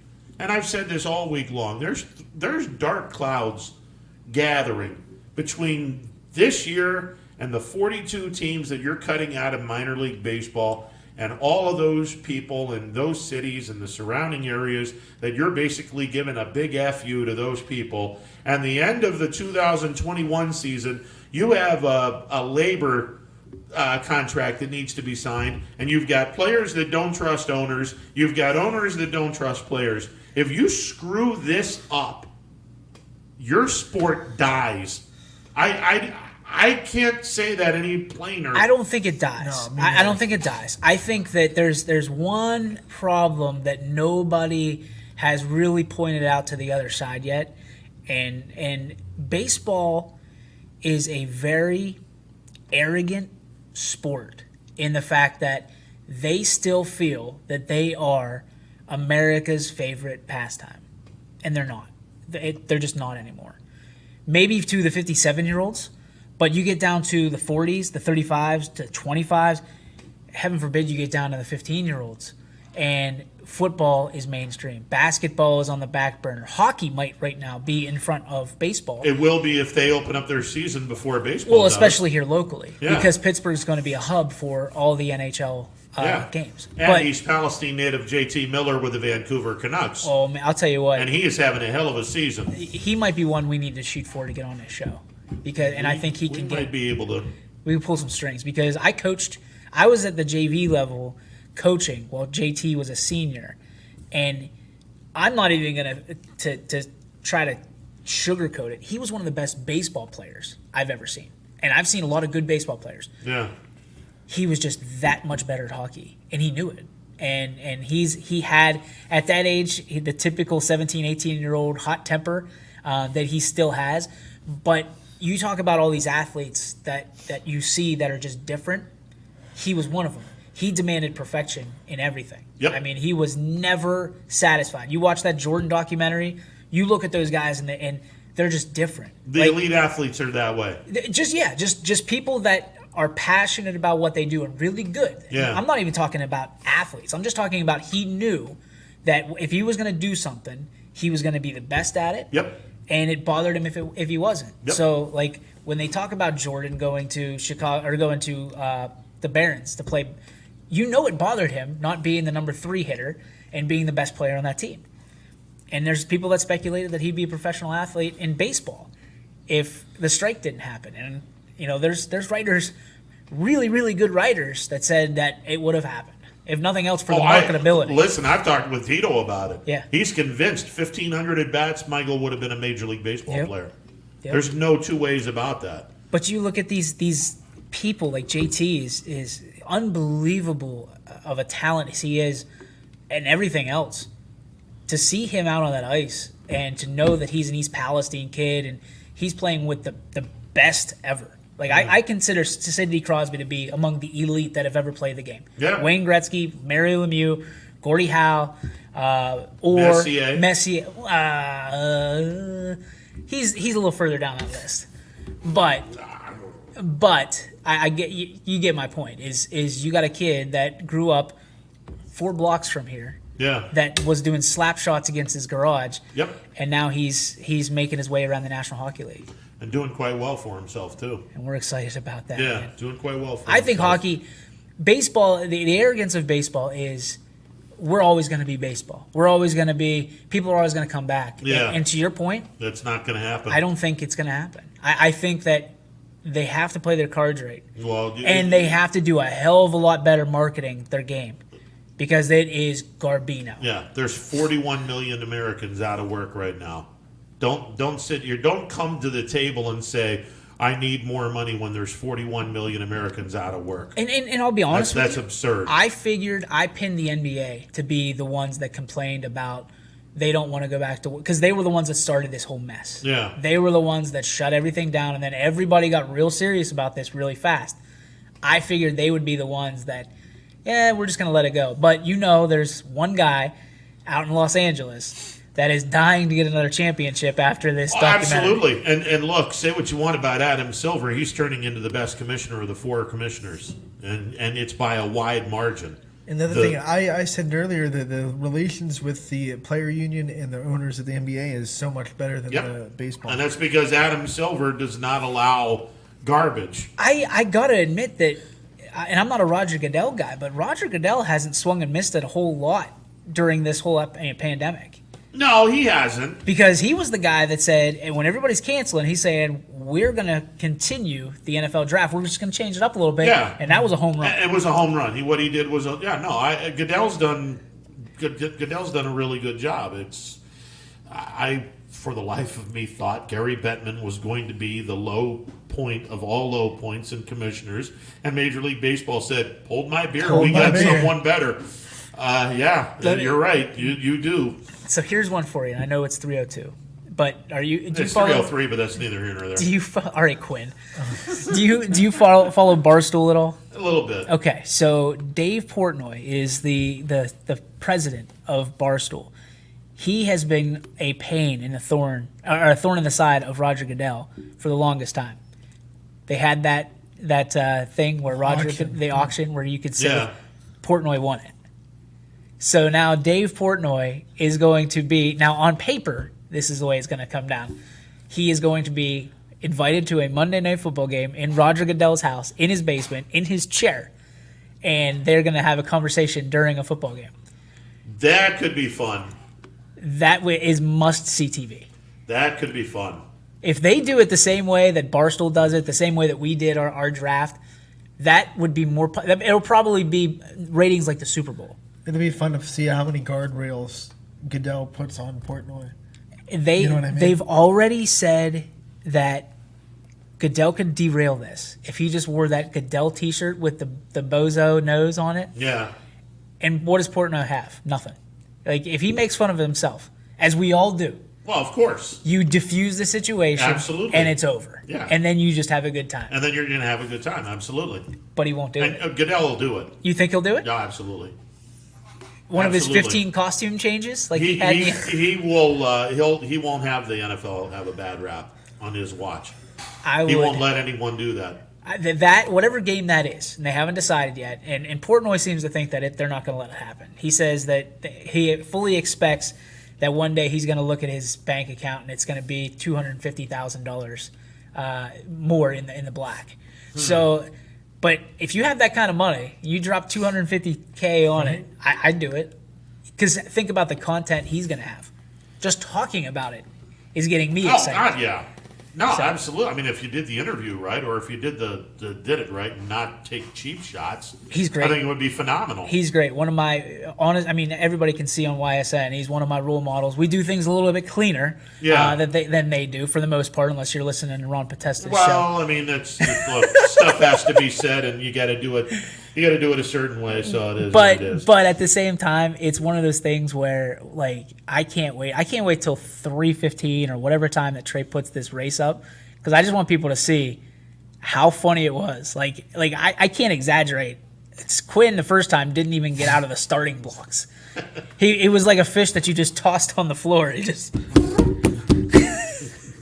it was done. So I think we're gonna change Quinn's his name from Q to Flounder. So wow, good Lord! I told him if he won, he could talk all the smack he wanted, but he won't even get on the show. He won't even get on the show. He's sitting out there mutting around. Well, it is what it is. It's Friday, boys. Let's go. All right, it's Friday. Let's get the heck out of Dodge. We will talk on Monday. Have a great weekend, everyone. It's ysnlive.com. Thanks for the calls, and we'll do it again Monday. See ya.